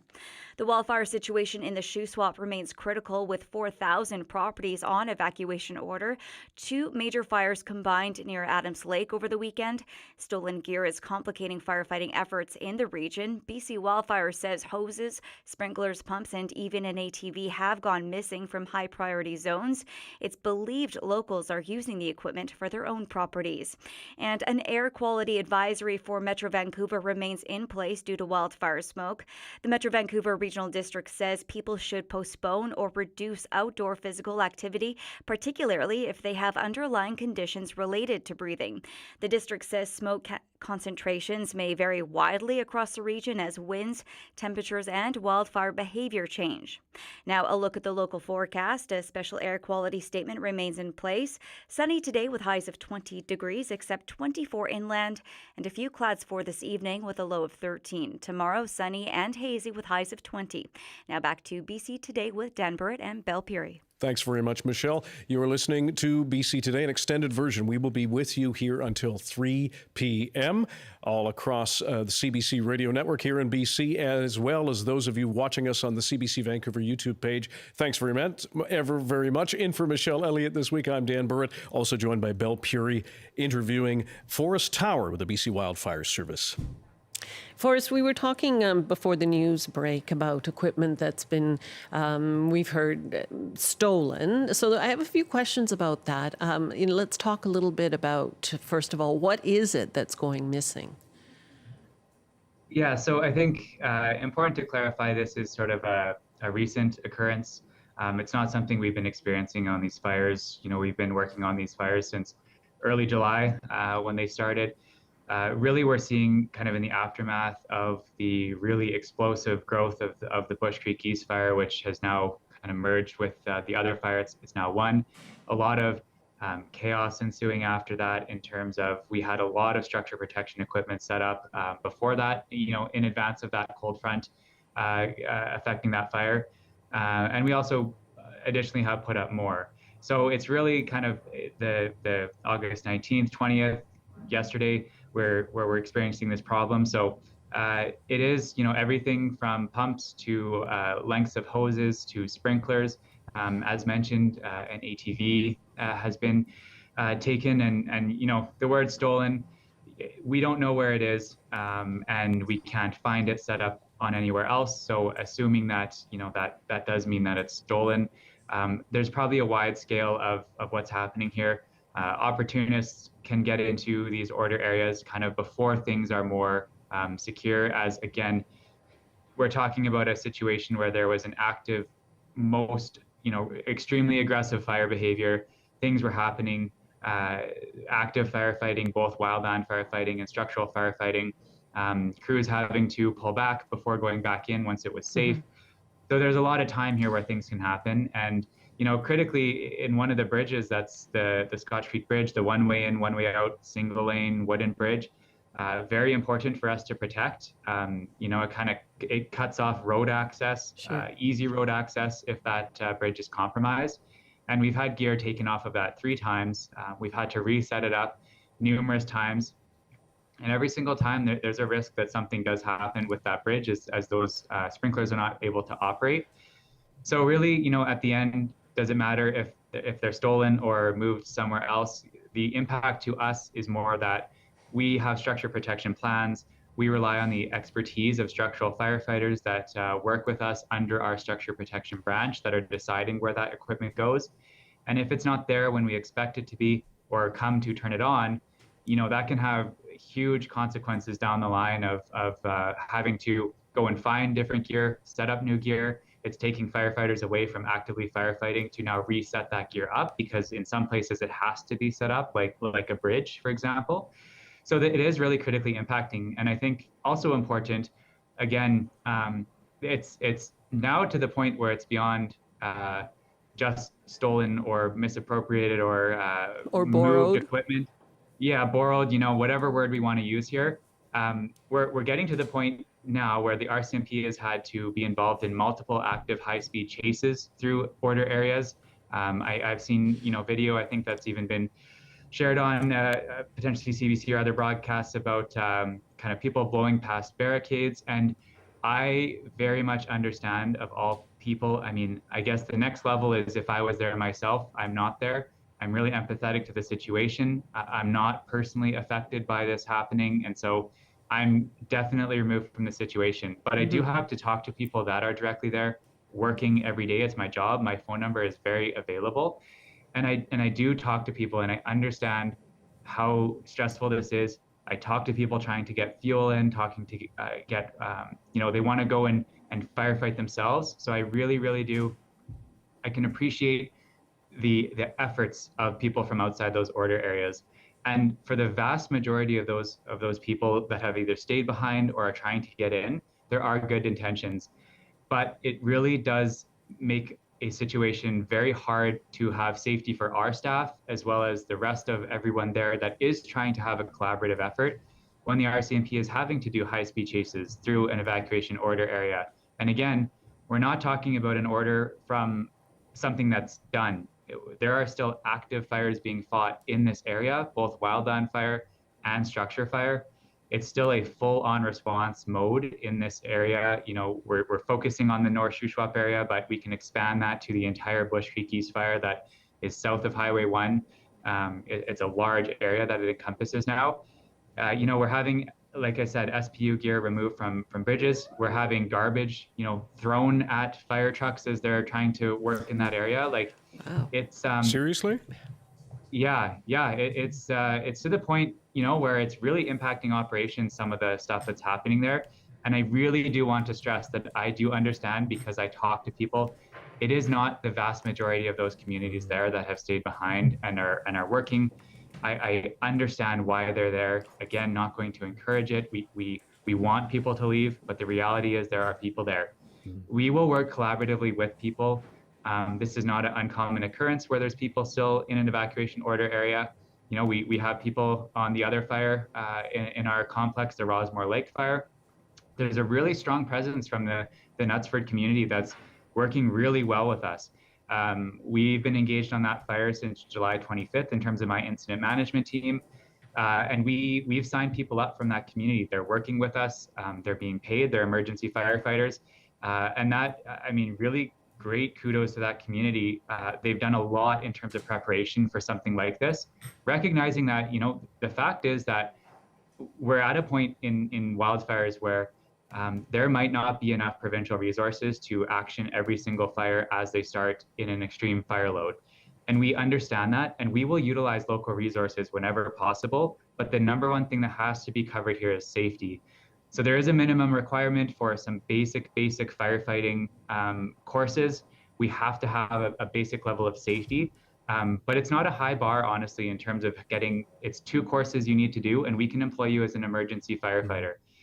So Forrest, I just want to jump in. Forgive me. Well, let's get to that. I'm conscious that we have some people on the line. We want to answer their questions. Let's get back to that, and because we've had that suggestion before around employing people locally and getting them trained up. We'll get back to that in just a moment. Daryl is on the line, I believe, in Penticton. Daryl, what's happening with you right now?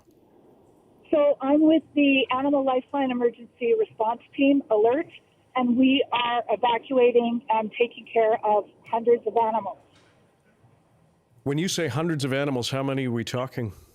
Hundreds. We have over 200, 300 animals at our facilities right now that we are feeding and taking care of, and we are also going out to the evacuated areas and feeding and watering and taking care of animals that people could not get out when they were evacuated.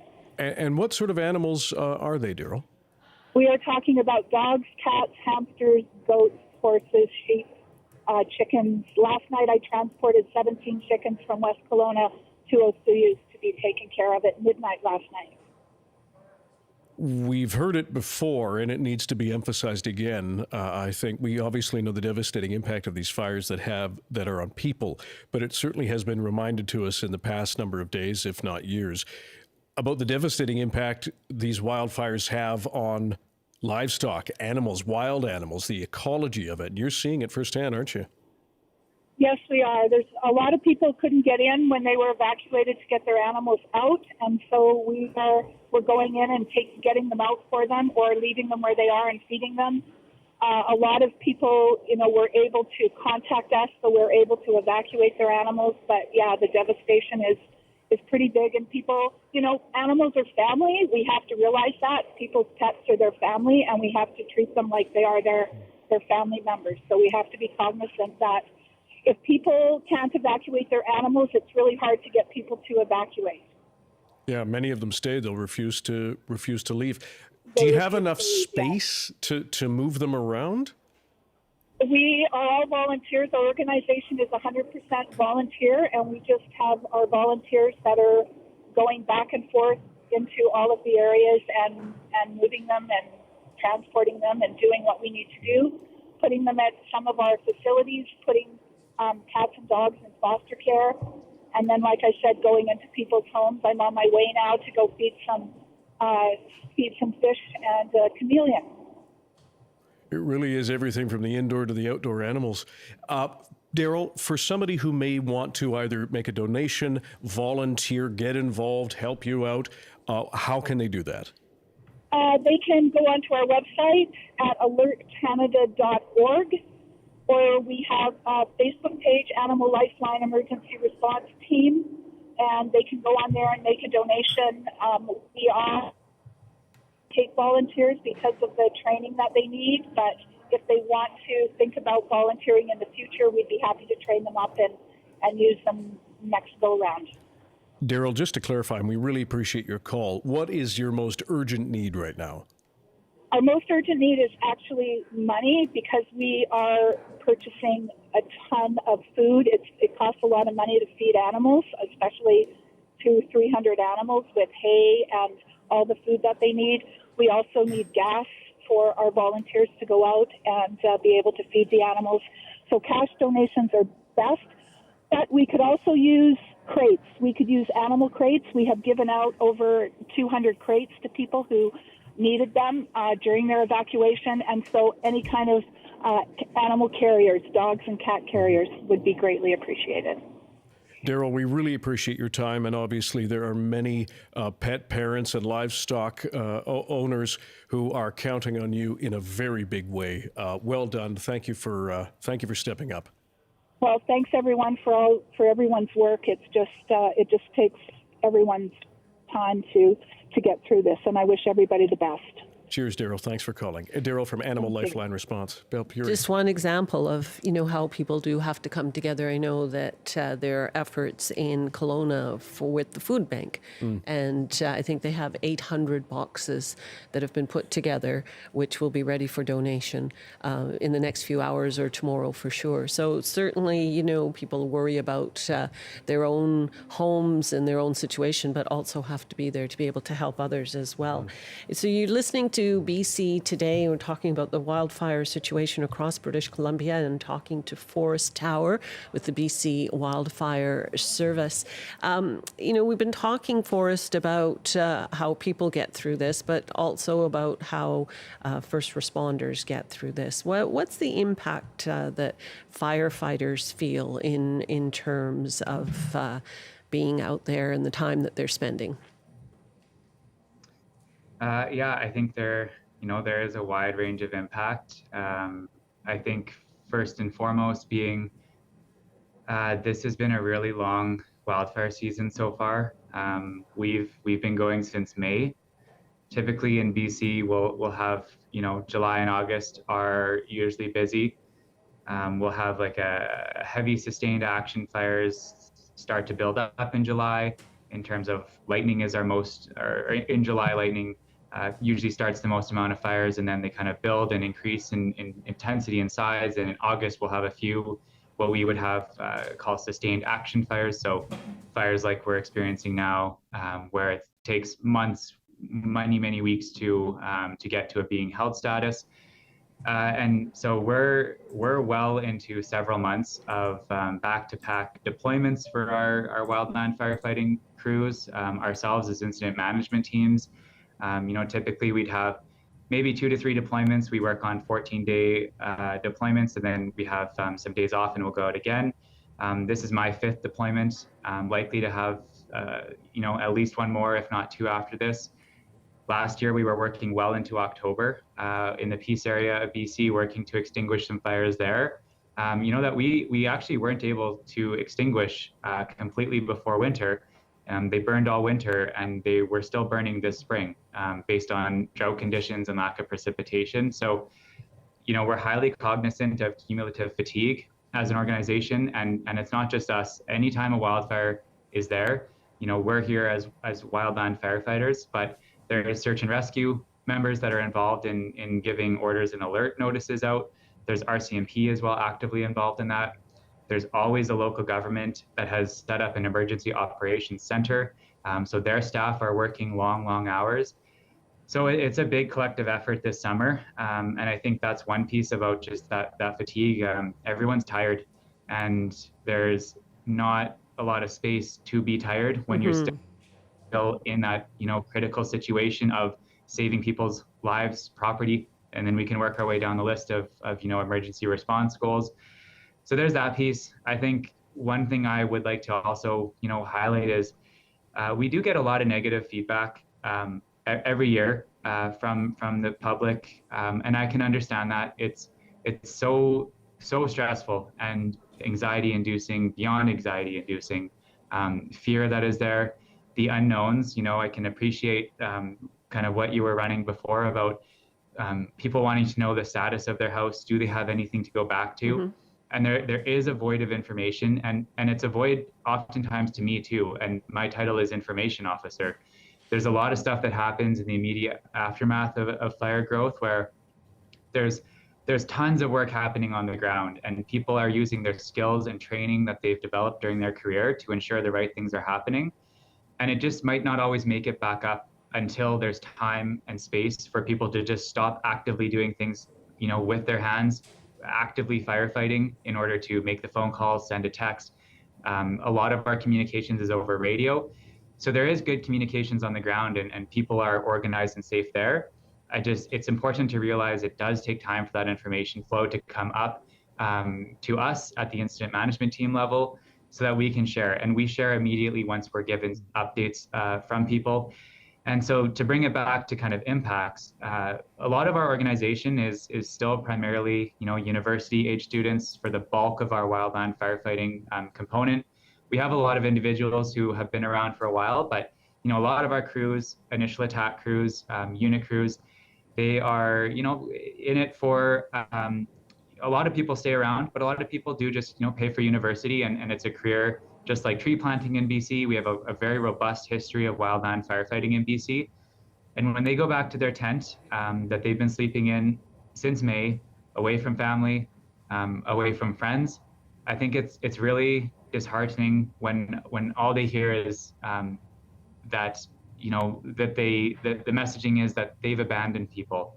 I know for a fact that there's people doing everything they can in areas, again, focused in the Shuswap Lake area, but I can speak to every fire burning in BC right now, where there are people that are in reds and blues and beyond our organization. Everyone is working excruciatingly hard to do everything we can to get people, like I said, back into houses, to reduce impacts. And it's stressful, and I get it, but I would just sorry to interrupt. Yes, exactly. I mean, you speak of the physical fatigue, but everything you're saying now speaks to me about emotional fatigue. Yeah, it is, and they're used to it. We're used to it as an organization. A lot of criticism, and I can understand. Wildfire is a very hard thing to understand. I use this example often, but it's one of those forces of nature that humans have developed the tools and skills to have a pretty meaningful impact on, actually, even when they're large. We have an impact on where they go. We can steer them. We have a lot of knowledge of fire science in application of tools like planned ignitions, where we know how to use energy to direct energy. Fire is just energy through the consumption of fuel, so trees. We don't have that same ability with tornadoes or earthquakes, landslides, tsunamis, and there's no expectation for a response agency to stop those, but there is a very high expectation from the public for stopping wildfires, which at the end of the day are just another force of nature. And when we can get to them when they're small, we're really good at putting them out. It's a number we throw out there often, but a 94-95% success rate of putting fires out while they're below 1 hectare. Most do get put out, but once they get beyond initial attack into that large sustained action size, it is a force of nature. It is a natural thing that happens, and there's really limited ability for humans to have a meaningful impact at some point. And so we've seen that in fires like in West Kelowna, in the Shuswap area, when the Bush Creek East wildfire merged with another wildfire. It burned 20 kilometers south in under 12 hours. And I've worked on a number of fires in our recent bad years, since 17. There are very limited times when a fire has exhibited that fire growth. And I do not know of another time when a fire has moved 20 kilometers with suppression on it. When we're talking up north, where there's vast amounts of wilderness, fires do grow very large and very fast up there. And oftentimes there might not be the amount of suppression because it's not critically threatening life and property. But, in the interior where there is people everywhere and there's a ton of active suppression, for a wildfire to still be able to do that with active suppression is a force of nature unlike or as like other things like tornadoes and earthquakes. So yeah, it is really emotionally tolling when there's this expectation and you feel like a failure when bad things do happen. But those things are happening despite the heroic effort of people to try and stop them from happening. And, again, it is nature. It has happened in BC. We as humans have decided to live where we do live. And there is inherent risk in living where there is a fire-dependent ecosystem. I'll bring it back to fire smart principles, to having some preparedness. We talk about shared responsibility from not only us as a response agency, but to homeowners and to property owners to fire smart their properties so that when we do send structural fire departments in to defend those places, it's safe for them to work in, but also that they'll be more successful. So there's lots people can do before and after wildfires have impacted, to help us and to prepare for future situations, because we know that wildfires are happening more frequently and they're getting to be larger much faster. And it's really challenging response efforts in BC as we go forward in increased temperatures and weather systems that are doing things that we haven't seen in BC before. Forrest, when it comes to fire smarting and some preventative maintenance, Michael has been patient, as is James. We're going to get to both calls. Michael is calling us from Nelson. Michael, what's your experience? Well, we do have a Fire Smart group here on our 3 roads, so that's helpful. But I wanted to make the point that as we're so anxious about things, and doing practical things can really ease that anxiety. I'm just encouraging everybody who's not involved in the fire areas and is listening to all this to just go out and do some fire smarting around their house, 3 meters, 10 meters, 30 meters. I did that last week. I have an outbuilding that's pretty, not very fire smart, so I just cleaned up 10 meters around it and cut. I had a logger come and cut branches that were above it, and I just felt so much better after getting that done. And I'm thinking that might be some way to deal with anxiety. I also wanted to say how impressed I am with Forrest. You're really you're sharing so much information that I had no knowledge of. You're an excellent spokesman, and you're bringing facts from personal experiences into this that's really important for everybody in BC to hear. So thank you for that. Michael, thank you very much for your call. Forrest, seems that Michael is on the ball with some of your advice there. It's at least that feeling of doing something. Yeah, I mean, we often get the question during wildfires. So when there's an active response, what can we do to help? From the public, we want to help. What can we do? And as the caller was mentioning, there's work that can be done if you aren't in an active wildfire area. Very important to know. Fire Smart is always a good idea, and if you are in an order area, it's never. I'm not going to suggest that it's a bad time to ever Fire Smart, but there might be some more important things to focus on. So if it's outside of that, in the spring and the fall, we always, move into spring cleaning or getting ready for winter, depending on where you live in BC, if there's snow, accumulation enough or not that you need to do any preparedness for that. But those times are really important to prepare your property, and they do make an enormous difference.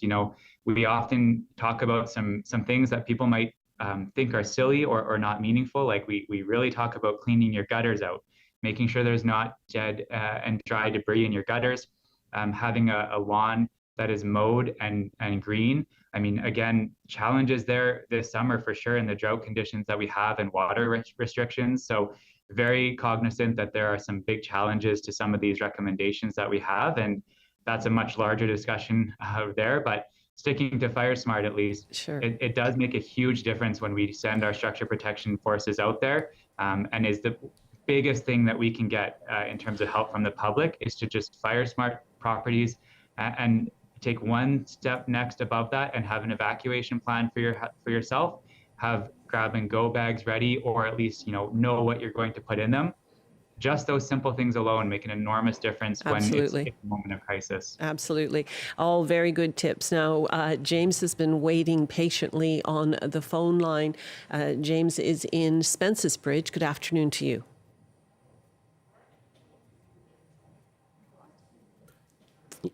We've lost James. We appreciate him calling. He was wondering about mandating around fire-resistant material and sprinkler systems. We're heading up to the top of our news break. Forrest, we really appreciate your time. I hate to go back to this because I know it was one of those things that is upsetting. You're dealing with the emotional, the physical toll. You mentioned that you had crews, somebody threw your garbage at crews. Can you just tell us where that was and why you think that happened? Yeah, I mean, that's just one, I'll say it's small, but I know that it's not small. I think there's just a lot of understandable frustration at some level in terms of a very traumatic experience that people have lived through since August 18th in the Shuswap area. And, I can never defend behavior like that. I think that there's people that maybe just need to take a pause and honestly just sleep. There's a lot of logic that goes out the window when you're sleep deprived. And I know that there's been people running in full response that are outside of our organized response efforts that may be making decisions that they might regret once they just have a nap. And as silly as that sounds, what I'm saying to people is your community is going to need you for weeks and weeks after this. Once the wildfire is dealt with, you will need to have a resilient community to deal with the traumatic, both physical and mental impacts of something like this. It's known that there is a long-lasting impact to communities when there's this much devastation. So I just urge people to take a break. There will be a lot of problems when you are back at it. You can't solve them without sleeping. And to speak to that, I mean, that's one of just many things we're dealing with, but it really does impact our operations when there's an unsafe environment. And so just maybe if we can vent frustration out on the right things and organize and work together in terms of recovery as a community, still active firefighting happening, that, find someone in a uniform to direct your efforts with and not against, I guess is sort of the final message I'll leave it with there. Mm-hmm.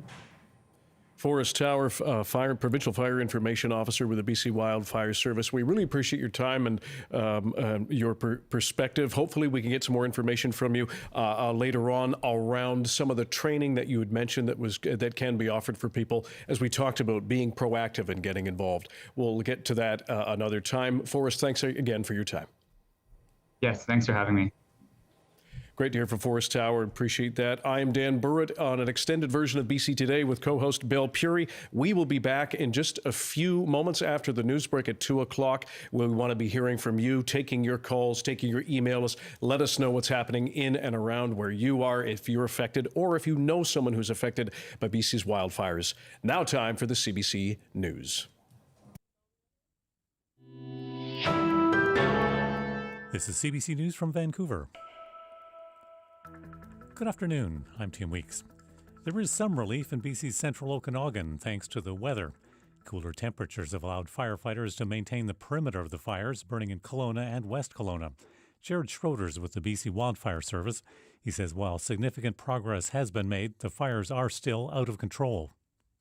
When we're saying that they're out of control, that still means that they're not held. We're continuing to take those steps to get these fires to a state of held and to begin the process to be able to rescind orders to alerts and to continue on with getting folks and people back into their homes and restoring the regular process of business and livelihood and life of those affected by these wildfires. In the Shuswap region, 2 fires that had merged still burn out of control. 4,000 properties have had to be evacuated. There are also ongoing concerns about air quality in the areas affected by the fires.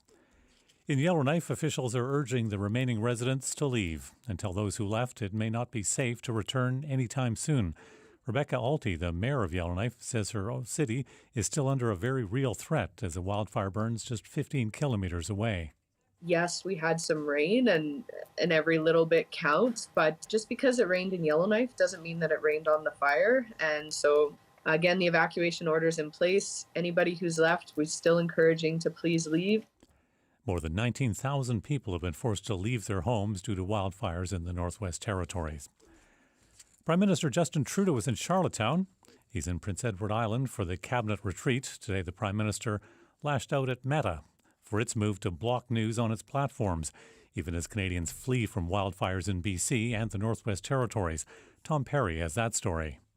And I'm going to make a comment on this. It is Prime Minister Justin Trudeau teed off on Facebook and its parent company Meta as he prepared to kick off a Liberal cabinet retreat in PEI. Trudeau accused the tech giant of putting profit ahead of people's safety by continuing to block news on its websites, even as Canadians fleeing wildfires try to find and share updates on the crisis. It's time for us to expect more from corporations like Facebook that are making billions of dollars off of Canadians. Meta pulled news in response to Bill C-18, federal legislation aimed at forcing tech firms to compensate publishers when their material appears on company sites. The company says users can still access emergency information and official government updates.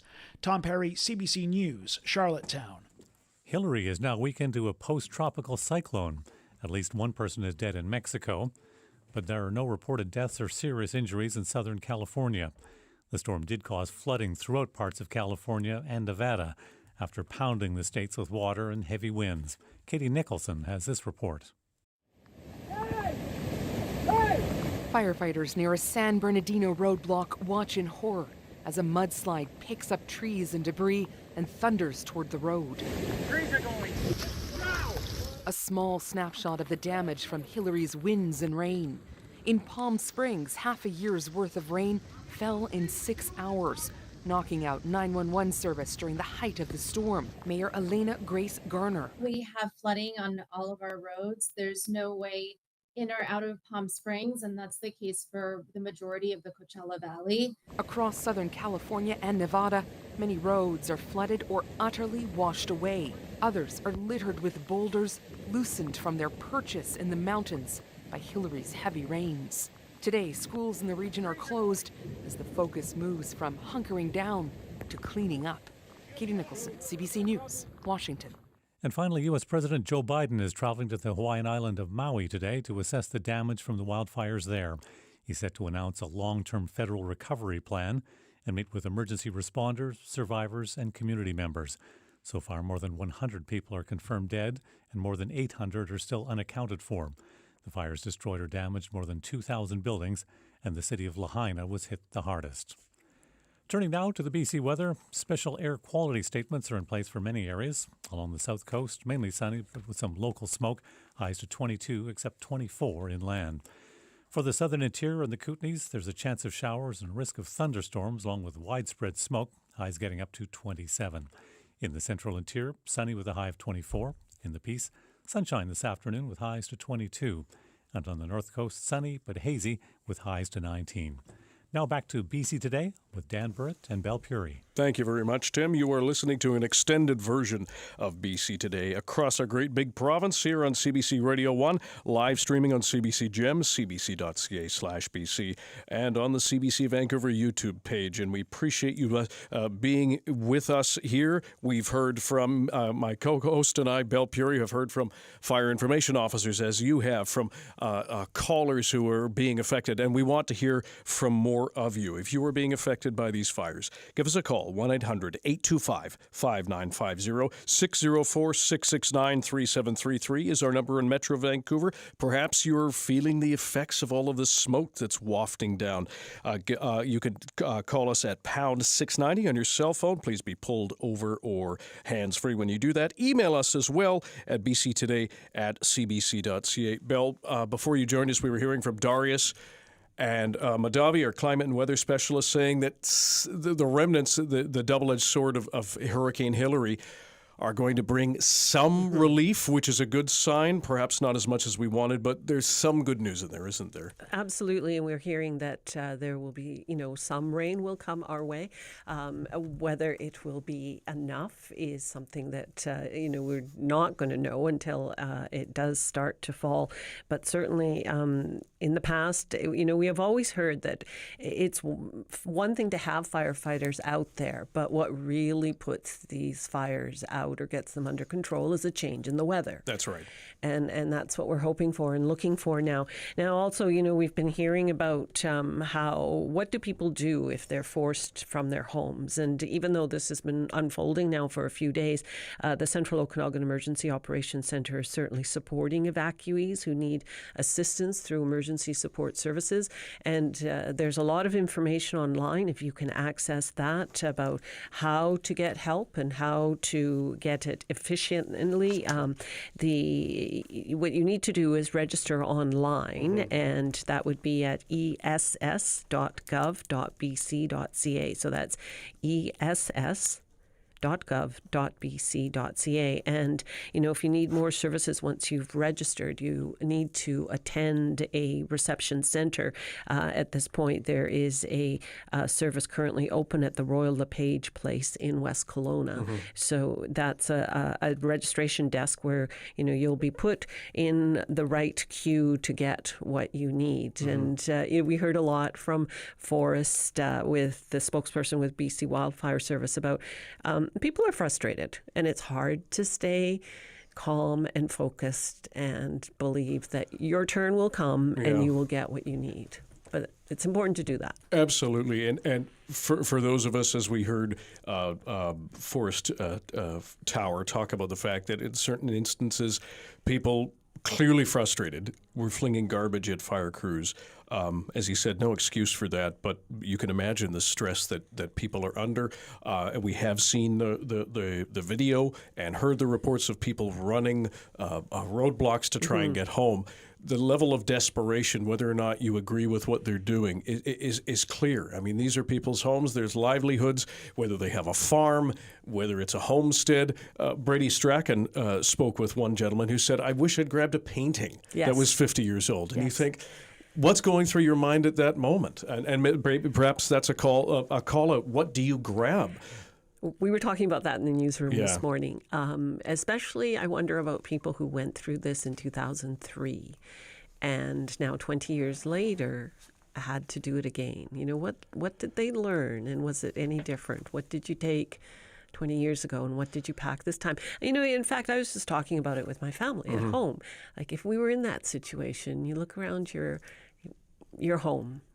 You take things like medications, and you take your passport and your important documents. But then what? What comes next? And I also saw a resident on television over the weekend saying that her mother had died recently, and her mother was a painter.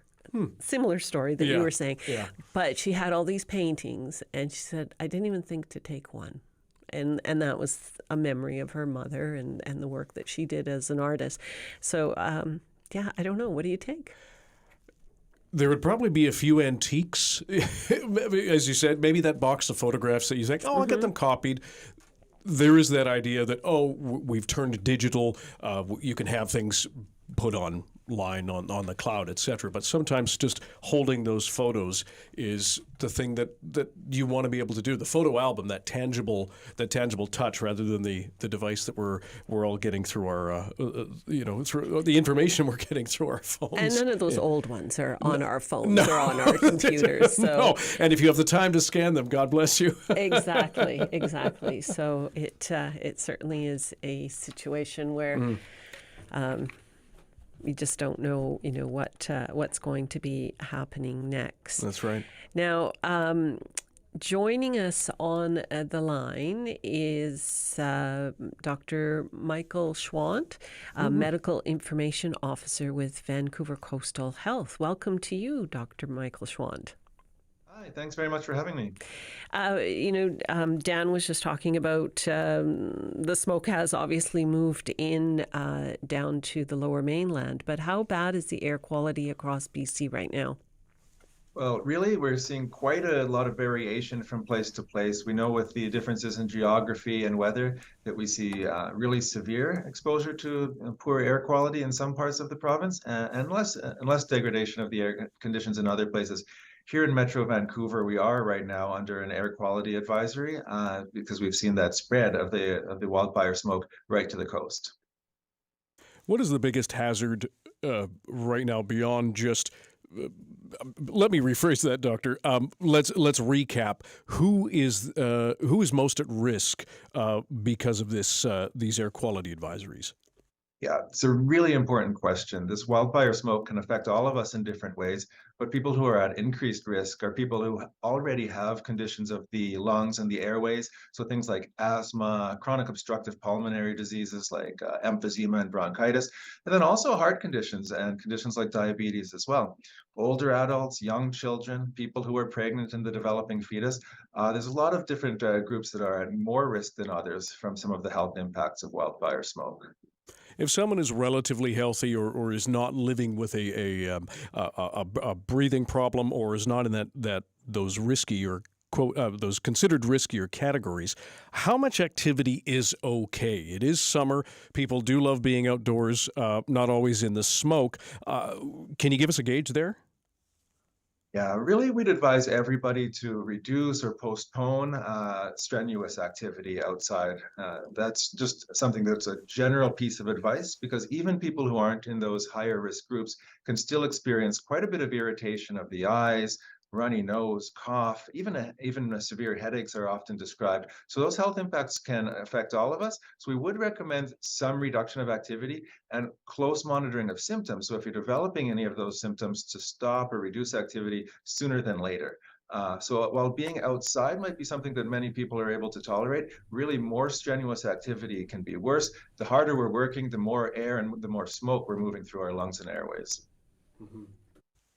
I think we've got James back on the line. If we can reach him, he's been very patient. James in Spence's Bridge, are you there? I am here. Oh, bless you, James, for waiting so long. You're a patient soul. We appreciate it. I've got nothing else to do in this smoke. Well, we hope you're safe. What's been your experience so far? Well, other than lung problems from breathing the smoke and stressing over not being able to see new fires start up, here in Spence's Bridge in the last week, there were 3 fires started very quickly. And if we had this kind of smoke during those fires, we wouldn't have been able to see them, and those could have erupted into pretty big blazes. But there's one thing I'd like to say about what the Premier could do to help reduce taxes in this province greatly, and reduce firefighting costs and reduce insurance costs and every inflationary pressure related to houses burn, is by the Premier should, with a stroke of a pen, bring in legislation to mandate all new homes in fire zones be fireproof and have sprinklers on them or around the property, as the regional districts refuse to do this. The directors of the regional districts, they just don't have the political will to do this or interest. And this is not good for the province. The regional districts, with their, planning of allowing buildings to spread out into the forests without being fire smart, without being fireproof, and having some water to sprinkle on the roofs during fires is doing a disservice to the people of British Columbia, I would suggest. And the Premier, with a stroke of a pen, could correct all the mistakes these regional districts are making and mandate the legislation that the regional districts would have to follow. James, I just want to jump in there for a second and get a reaction to this. If homes are to be mandated to be fire smart with material and sprinkler systems, we know that will cost money. So do you think that there is a subsidy to be involved, or what? Well, a lot of these homes being built in the bush are being built by wealthy people. They shouldn't have to be subsidized to do this. And the people that can't afford to build upgraded fireproof homes, perhaps the province of British Columbia could step in. They could even potentially, operate manufacturing facilities to offer the materials to the public profit-free. So there's ways to do it, and it just takes political will. And one thing a neighbor of mine, Wayne, brought up is property should have cisterns or tanks for extra firefighting water, and they can collect the water from roofs during rainstorms in the wintertime and use that water for fire security reasons. And it could simply be pumped out of the cisterns or tanks with an electric or gasoline powered pump to help fight fires, sprinkle roofs, whatever. But if we want to save money in this province, we got to get the Premier to write the appropriate legislation in order to fireproof houses. So firefighters aren't protecting homes so much, they're fighting the fires. Leave the responsibility up to the owners, more so with fireproof materials. James, we appreciate your call. We're going to get to somebody else, and you were very patient. We appreciate your perspective. We've heard that before, Bell, with around mandating around new builds. We've seen that in other areas. Our colleague Anita Bath did a great piece for The National, and you can see it online around new construction in California. They're doing some different things there. I saw that there, and also saw over the weekend on various social media Lahaina, and a home there that when you see the picture, it looks like it's been photoshopped. Like this home had been refurbished with the types of products that protected it during that devastation. So certainly there are ways to protect yourself, but as like anything in the early stages, probably very costly, not something that people are going to easily say, yeah, I'm redoing my house, I'm going to do it this way. We're also talking to Dr. Michael Schwan, the Medical Information Officer with Vancouver Coastal Health, about the health impacts of exposure to smoke. Doctor, we were talking about, the symptoms, like what you might experience in a smoky condition. And I'm wondering, do those symptoms dissipate as quickly or with sort of the same frequency as the smoke? Are they short-term or are they long-term? Some of those symptoms that we're talking about, like a cough, for example, or difficulty breathing, can actually persist for some time, hours or even days after the exposure to the smoke. And this is because of the inflammation that's happening in the airways. So even after that direct irritation from the particles that we're inhaling, that inflammation can actually last for some time. So we do often have patients describing those impacts sometime after the smoke exposure. For the most part, though, it will come down. And some of those symptoms, if we're experiencing them and we can get to clean air, will start to resolve in a hurry, but there can be some residual effects that continue. This is true. At what point, if at any point, should someone consider going to the hospital because of these symptoms? Yeah, there's a few key symptoms that we need to watch for. So while those symptoms that I had mentioned, like having a runny nose, sore throat, a bit of a cough can be normal, and we can try to reduce those on our own. If we're having persistent shortness of breath, real trouble breathing, chest pain that can actually be a symptom of a heart attack or other issues with heart disease, those would be times to seek medical attention, because these can be quite severe and actually medical emergencies. So monitoring for those is important, especially if we're in a position where we're getting exposed, where we're potentially having strenuous activity outdoors. Being more mindful and vigilant for those symptoms is very important. We're going to go to our phone lines. We have Jerry in West Bank, and Dr. Schwan, he actually has a question for you. Good afternoon, Jerry. Hi, this is Gary Lee, counsel at 2406 Butt Road in West Bank, BC, at Okanagan Highway and Butt Road. I'm a little bit concerned about the water coming in my house. It's not the same as it was 2 days ago. It's kind of brown. I'm also concerned about the health of what's happening with the reservoirs, like especially in Rose Valley area out here. If the ashes get in, that could be very dangerous. But what's happening? What reservoir am I on? And I have animals here. I got dogs and stuff like that, and Sophie, Tanya, and Fernanda. And I just wanted to know how safe it is for my dogs, because they seem to be coughing a bit after drinking the water. What do I do with this?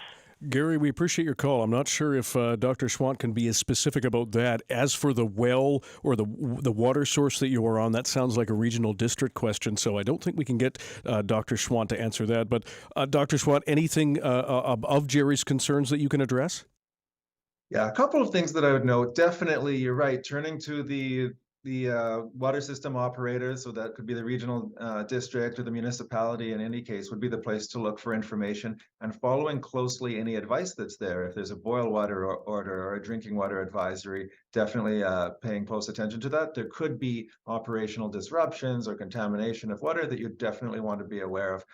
As for the health impact on the pets, I wouldn't be able to talk to that specifically, but naturally enough, some of these constituents of fine particulate matter, the elements of wildfire smoke that can impact on humans, naturally enough, we might expect to impact on different animal health. I wouldn't really be able to say much more about that, other than generally trying to reduce their exposure to is probably a good idea. And then how do you do that? reduce your exposure to smoke, especially if you are close to an area that is, right in the middle of a large wildfire? Yeah, tough question. And I think that one of the things that we think about, first of all, is the very space that we're in. So trying to be in an indoor rather than an outdoor space where possible generally is going to protect. Hopefully, we're going to limit the infiltration of smoke into the space by having closed windows and doors as much as possible, as well trying to filter the air that is inside with high quality air filters. So whether that's built right into the building, which is a really important part of climate resilience, to have good quality air filtration in our buildings, or even with portable air filters. So HEPA filters that people might have in their spaces, really good time to be operating those because they can do a lot to remove fine particulate matter from the air. And then when we do need to be outside, trying to limit the how strenuous the activity we're engaging in is. So it might be a bit counterintuitive, but moving a little bit more slowly, but avoiding breathing hard in that in air pollution can be very important. And finally, using a high quality mask, like an N95 mask, can actually reduce a lot of the particulate matter that's inhaled. It's not perfect, but it can make a difference. So that's something that we'd recommend for when people do need to spend time in smoky areas. Doctor, for those of us who may not have an N95 on hand at the moment, what about the blue or black medical masks? How effective are they? Yeah, important question there. To the extent that they've been studied, it seems that the surgical masks or cloth masks that many people might have don't have quite the impact of N95 masks on reducing smoke. So generally the recommendation has been to look for that a well-fitted N95 mask, if we can get that in a drugstore or elsewhere, and the cloth masks and your basic surgical masks don't have that impact just because this fine particulate matter, this complex mixture of particles and gases, is so able to pass through those materials. You're listening to a special edition of BC Today as we look at the wildfire situation across British Columbia. I'm Belle Puri, joined by my colleague Dan Burritt. We want to know how you're coping amid the wildfires. What information is most important to you right now? How are you dealing with the situation? Whether you are close to the fires or elsewhere in the province where you are feeling the impact, you can call us at 1-800-825-5950 or at 604-669-3733, star or pound 690 on your cell phone. You can always email us, bctoday@cbc.ca. Bernadette is on the line from Sydney. Hello. Hi, Belle. I'm calling in because I've been thinking about this emergency preparedness. So to that extent, I got my passport and some important documents ready by my door to grab and run if the situation demanded it. So, and then after the fire started breaking out, I started looking to try and get an emergency preparedness kit, a go bag, since Friday, I've been trying in Sydney to find a place that can supply something like that, and I cannot find it anywhere. So, I went to the fire department. The town of Sydney gave me several numbers that I could call, and they are not supplying kits. I went to Canadian Tire, I went to Home Hardware, and I have not been able to find a go bag. Now, I know that I can put it together myself, but I am a senior, and I know that there are lots of people who, they don't have the capacity to do that. And this is a very basic thing that we could do, to be prepared, because we need our medications, our important papers, our credit cards, those kinds of, basic things, and some water and food. I went to the fire department, and they said they're recommending having a bag that lasts for 7 days. Mm-hmm. I spoke to one of the fire officers up there, and he said, oh no, now the new recommendation is to have a supply of stuff for a week. So, but it's kind of distressing that, I just don't feel like we're really prepared, and we keep, Johanna Wagstad's done that podcast on the earthquake and everything, the big one, and I just don't feel that we're really prepared. Like, these should be basic things, and I would love to see public service signs on hoardings, and saying something about preparedness. I just don't feel like we need to get it into our consciousness by looking at subliminal advertising, if you will, because the time is now, and we need to become much more aware. We're all just, sitting back. We've been very lucky here. We haven't had any smoke, but we have the last few days. But in general, we've been away from all of the fires and everything, and it's heartbreaking. It is indeed. Thank you for your call, Bernadette, and for bringing this to our attention. Dan, I'm actually surprised to hear that because we've done, so many stories on earthquake kits, and I mean, it's the same kit. Yeah, and how come they're not available? Good question. I know that there have been outdoor stores, wild sort of emergency stores, and you and I have been in those stores, Belle, where they'll help you put the bag together, whether it's the flashlight and then the purification tablets for water, et cetera, et cetera. And we appreciate the call. I was just actually looking on the Capital Regional District website, and it does recommend a kit for 7 days. If there's anybody out there that either knows Bernadette, is in and around Sydney or the Capital Regional District and can help her out. She mentioned she is, her description, a senior. Perhaps if you can help her out putting a kit together, I'm sure she would love that. And if you want to contact us, bctoday@cbc.ca, we can see about connecting you with Bernadette, and hopefully we can make something like that happen. I think you've gone to the right places, Bernadette, though. You've gone to your fire department and a few other places. You can also, perhaps, if you're able to, you can buy some of these emergency kits online. They're anywhere between $100 and $150, some of them for 72 hours, some of them a little bit more. And perhaps if you're not comfortable with that, somebody can help you buy one online if you'd rather have that. But hopefully there's somebody out there that can help Bernadette out. But you're right, Belle. They're essentially this, or should be, the same kit. And we've certainly talked about the importance of having those things ready. Absolutely. And also, we'd be interested in hearing from someone with emergency preparedness. Yes. Who can bring us up to date on what the status is in terms of where do you get your kits if you can't easily put it together by yourself. Yeah, we know that there's certainly, and it's a quick Google search online to see what you need, and again, a lot of water, and perhaps you have pets, and making sure it can be the at-home emergency kit, the grab-and-go bag. I'm just going off the CRD website. At least 4 liters of water, food that won't spoil, manual can opener, flashlight and batteries, a battery or wind-up radio with extra batteries. We love that on CBC Radio. Always have it tuned to us, but make sure you have the radio first of all. So there is lots to consider, certainly when we have those emergency kits or the need to get them together. What we have now is a need for a news update, and we're going to get that right now with Tim Weeks. Good afternoon. Here are the headlines from the CBC Vancouver newsroom. At least 50 structures have been destroyed in West Kelowna by wildfires. It's the first region to do an assessment, and other areas in the Okanagan and Shuswap are expected to report damage as well in the coming days. The Premier and government ministers have announced a visit to the fire zones tomorrow to begin talking about provincial assistance to people affected by the fires. Meanwhile, officials say the McDougall Creek wildfire in the central Okanagan is still out of control. However, they say the fire has seen little growth recently, and crews are hoping to make good headway today. They say the smoke, though, is making it difficult to get aerial views and pinpoint the extent of the damage. Prime Minister Justin Trudeau says Ottawa has approved a request from the province for federal assistance related to the province's wildfires. He says the government is deploying military assets and providing resources to help with evacuations, staging, and other logistical tasks. Trudeau says the wildfire situation in BC and the Northwest Territories is extraordinarily serious. And there's air quality advisories across BC, one in Metro Vancouver as well, in place due to the lingering wildfire smoke. The Metro Vancouver Regional District says people should postpone or reduce outdoor physical activity, particularly if they have underlying conditions related to breathing. Now back to our special extended BC Today with Dan Burritt and Belle Puri.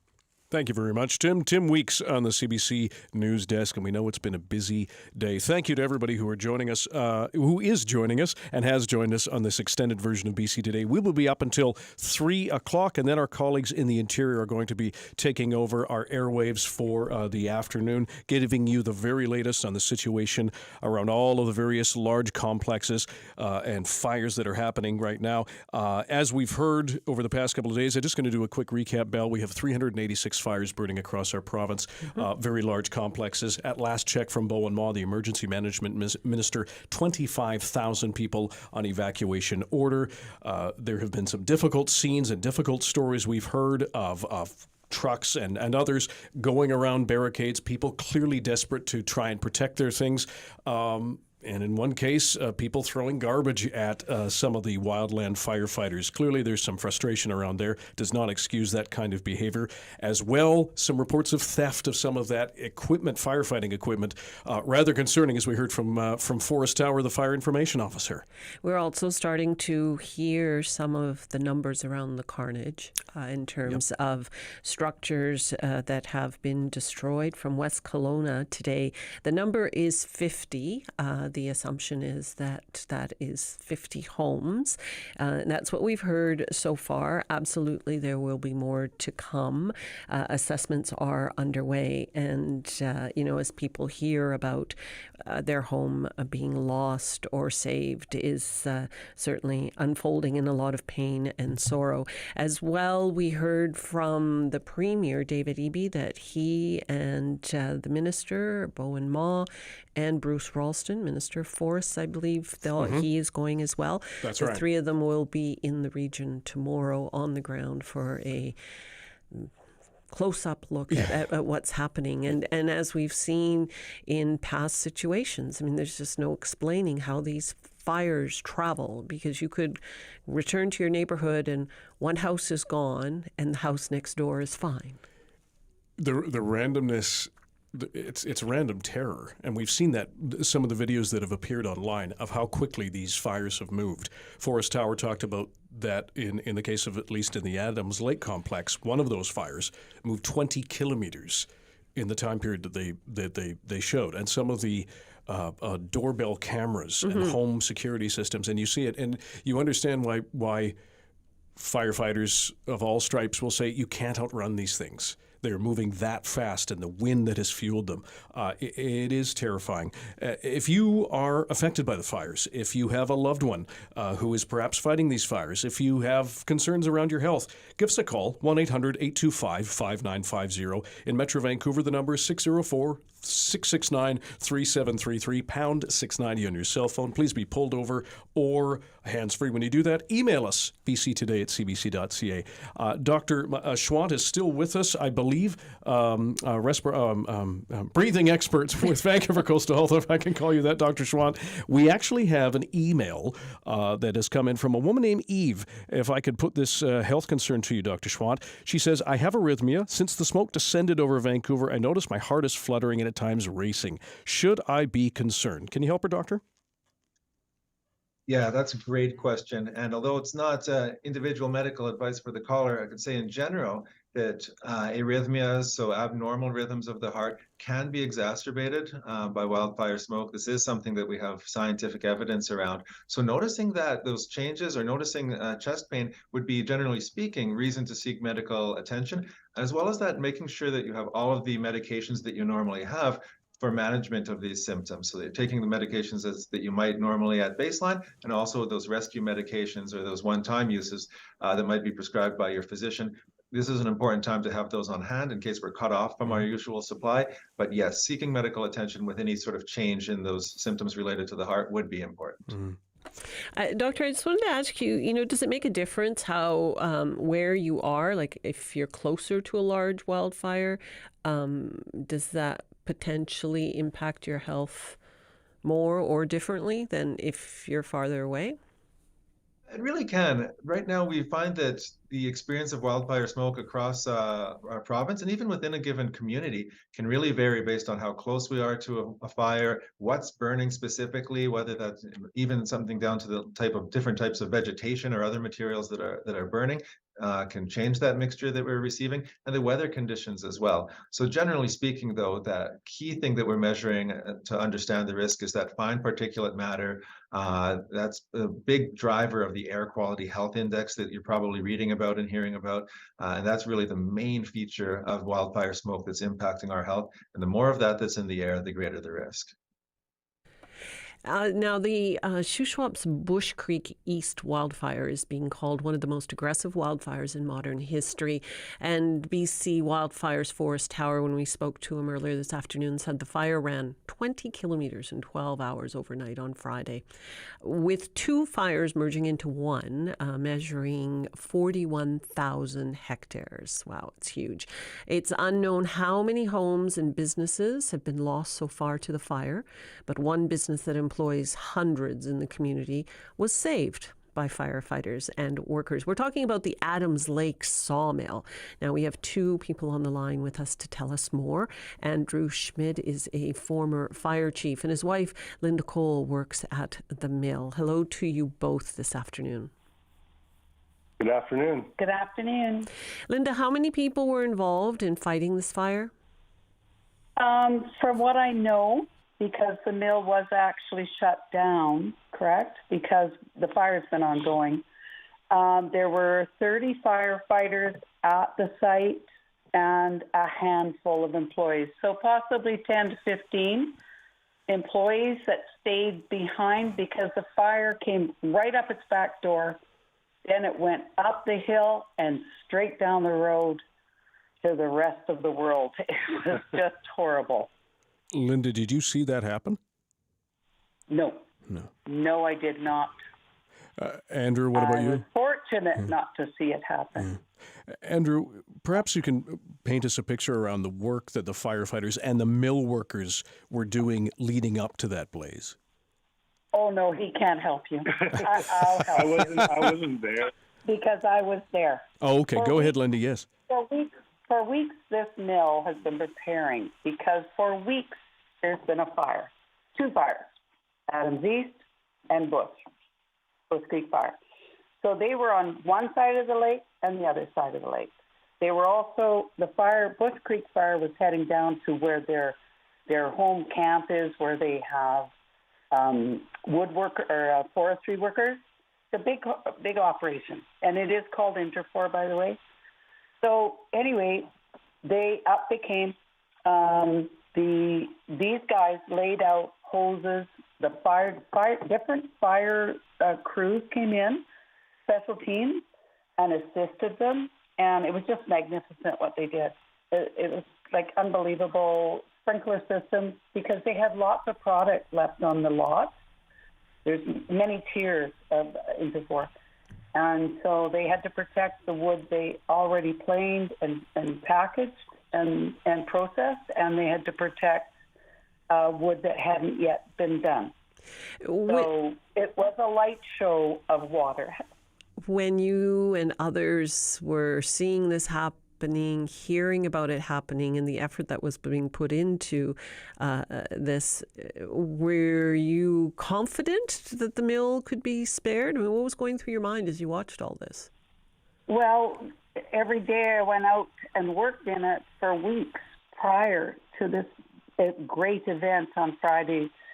But we were scared, but I was confident, and I was told by one of the supervisors that it was the safest place to be was Interfor because they had such a structure going on.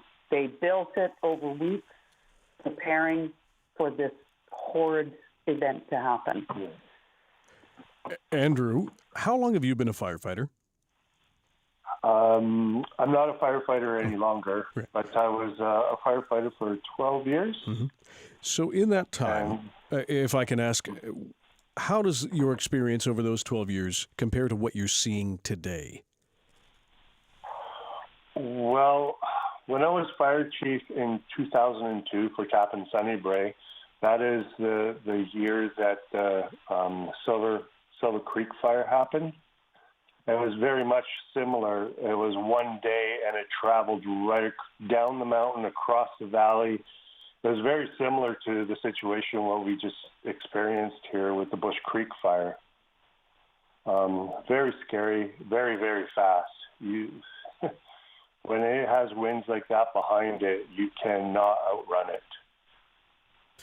And what you did then, how does that compare to whether it was the preventative work that you were able to do versus the active firefighting? How does that compare to what crews do today?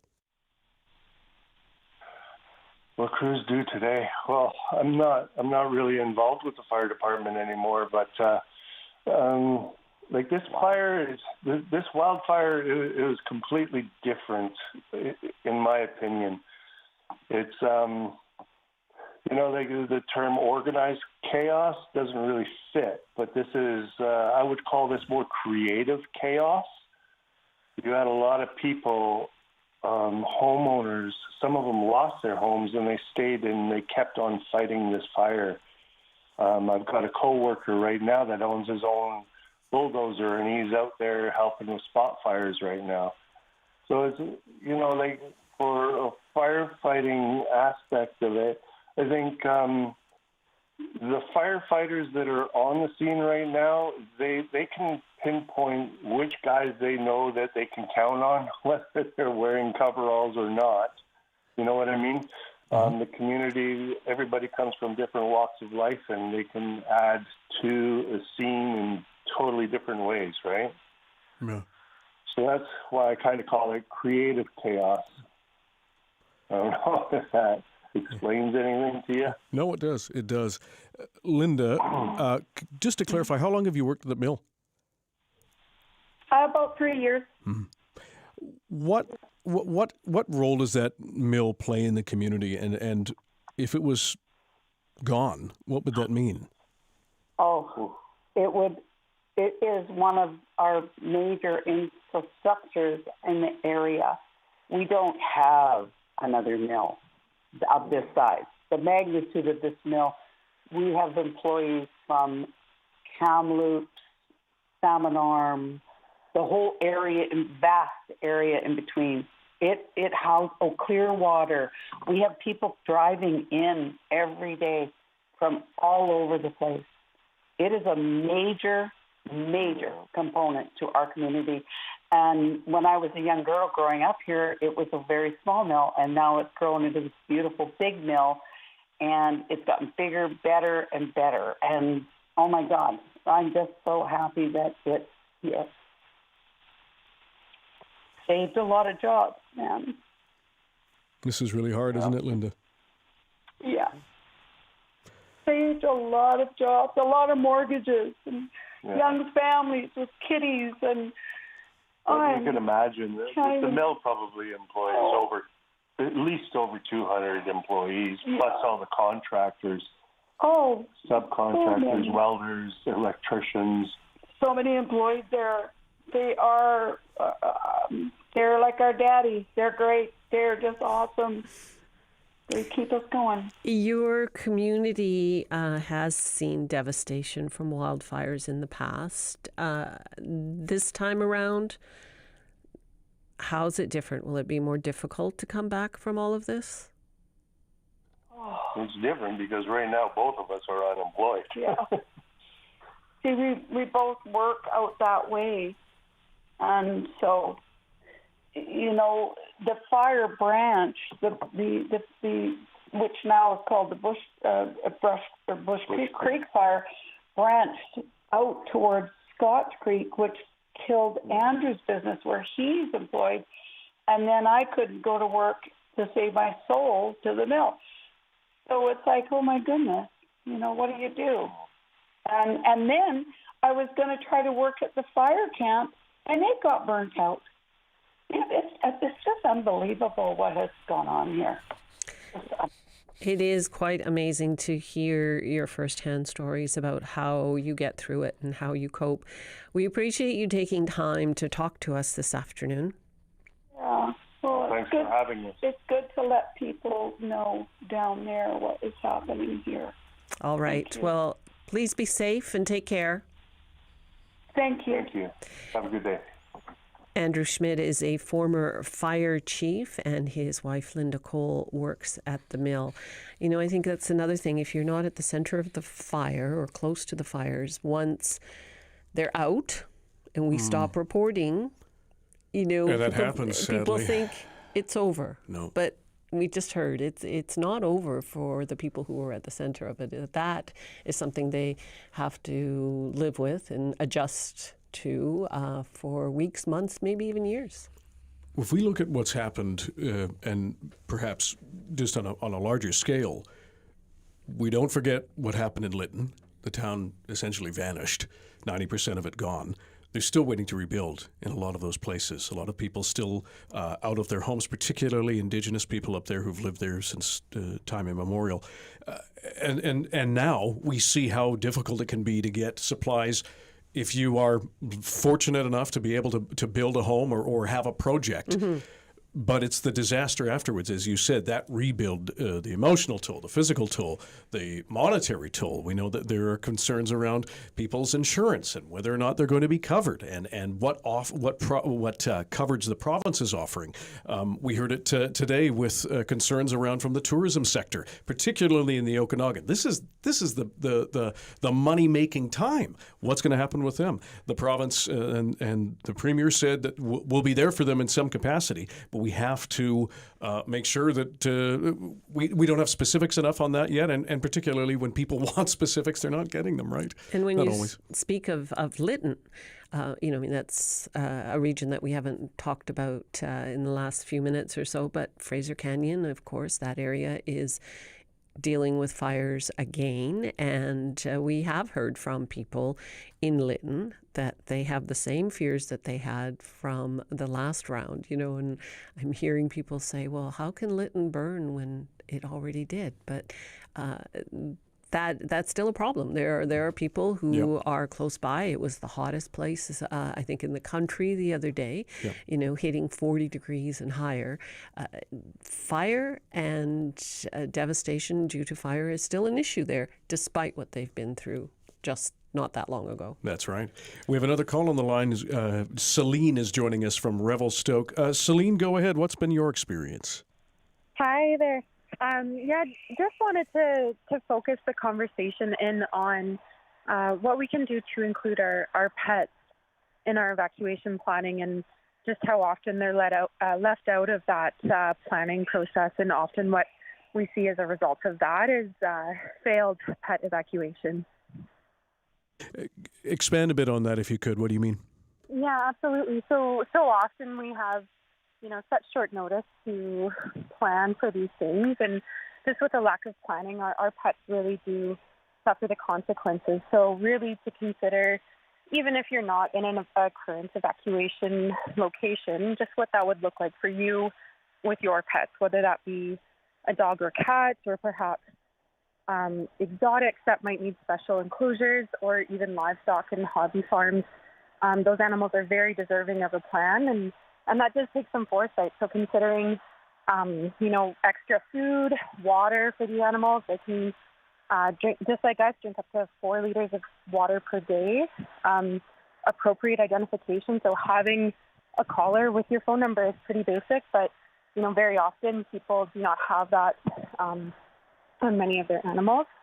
Up-to-date vaccines, and this is kind of the long-range planning, including first aid kits and emergency kits.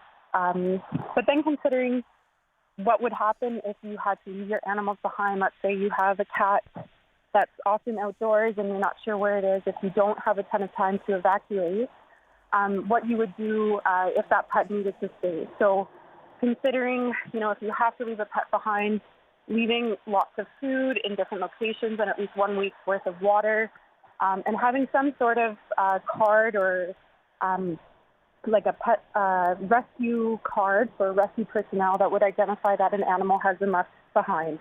So indicating there, let's say, is one cat that has been left behind. Here's the owner's phone number, because in that sense, the disaster agency that's responding to these sorts of things, whether it's the SPCA or the like, would know that there would be an animal that would need assistance if they're doing like a door-to-door like they're currently doing in Yellowknife. That's very good advice. We appreciate you joining us. Sorry, I have to ask, was that a bark in the background I heard? It was indeed, yeah. I'm just on the side of the highway, just in between Golden and Revelstoke here, and it seems like quite a few people are on the road today, so there's quite a few of us that have stopped along the highway to let our dogs just get a bit of reprieve from the drive. It's very, very quite smoky here, but it's nice to see that people are still out with their pets and are able to travel with them. Celine, I do have to ask you, do you feel prepared if you had to evacuate because of a fire?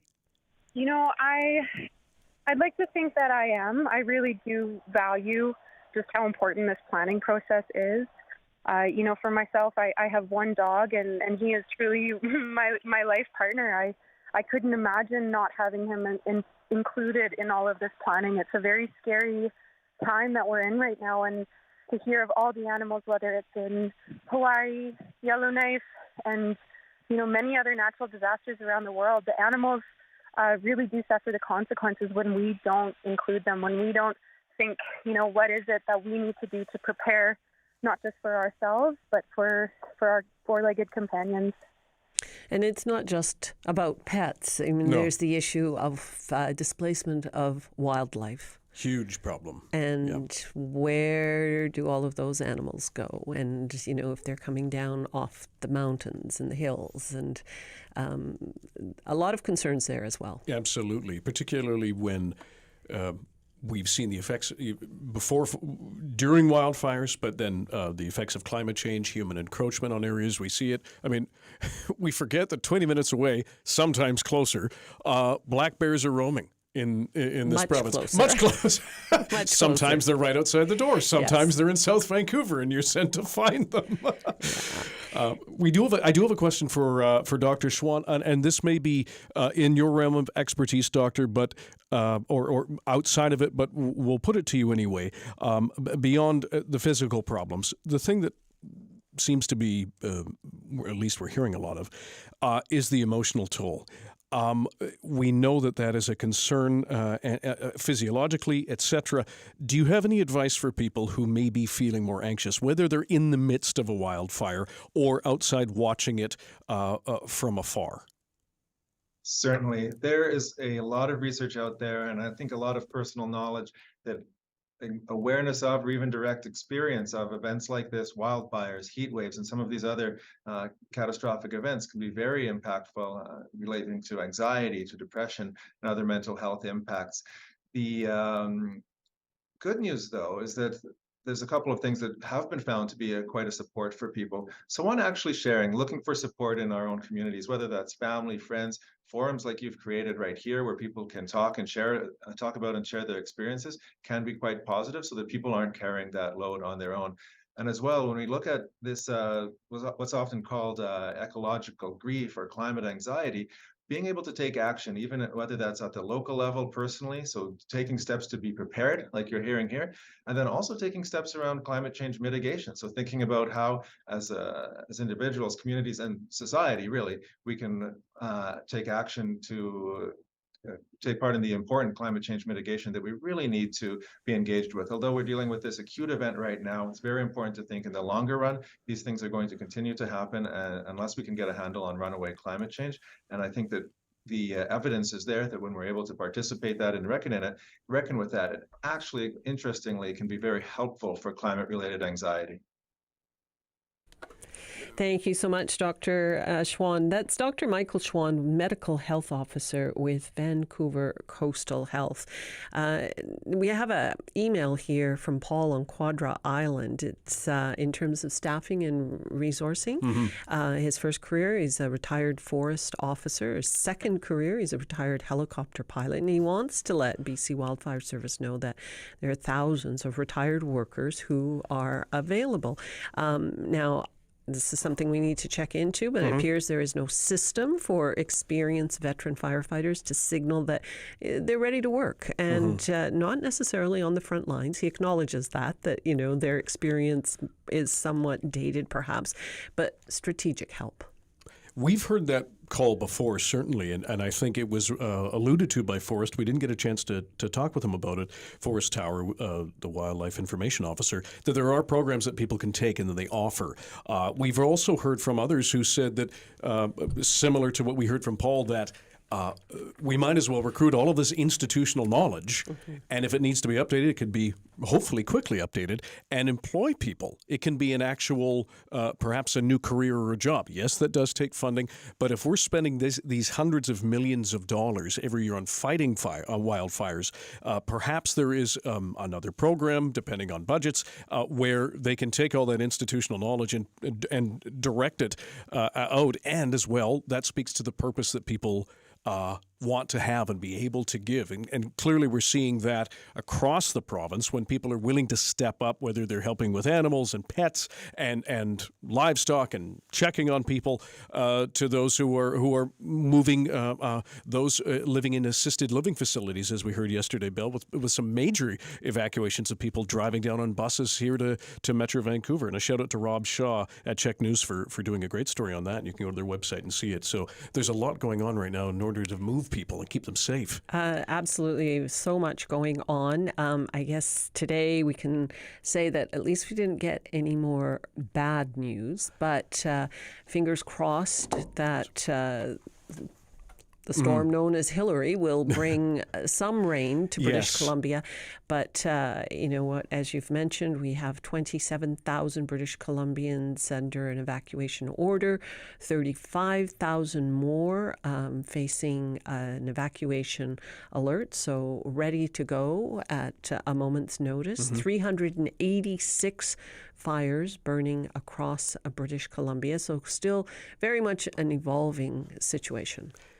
And to think about and we've certainly heard this from colleagues who have been covering this and those who are working on it, this is such... it really is one of those, they called it the grind of firefighting. I think Jason Brolin, the West Kelowna fire chief, called it the grind of firefighting. It's that every day.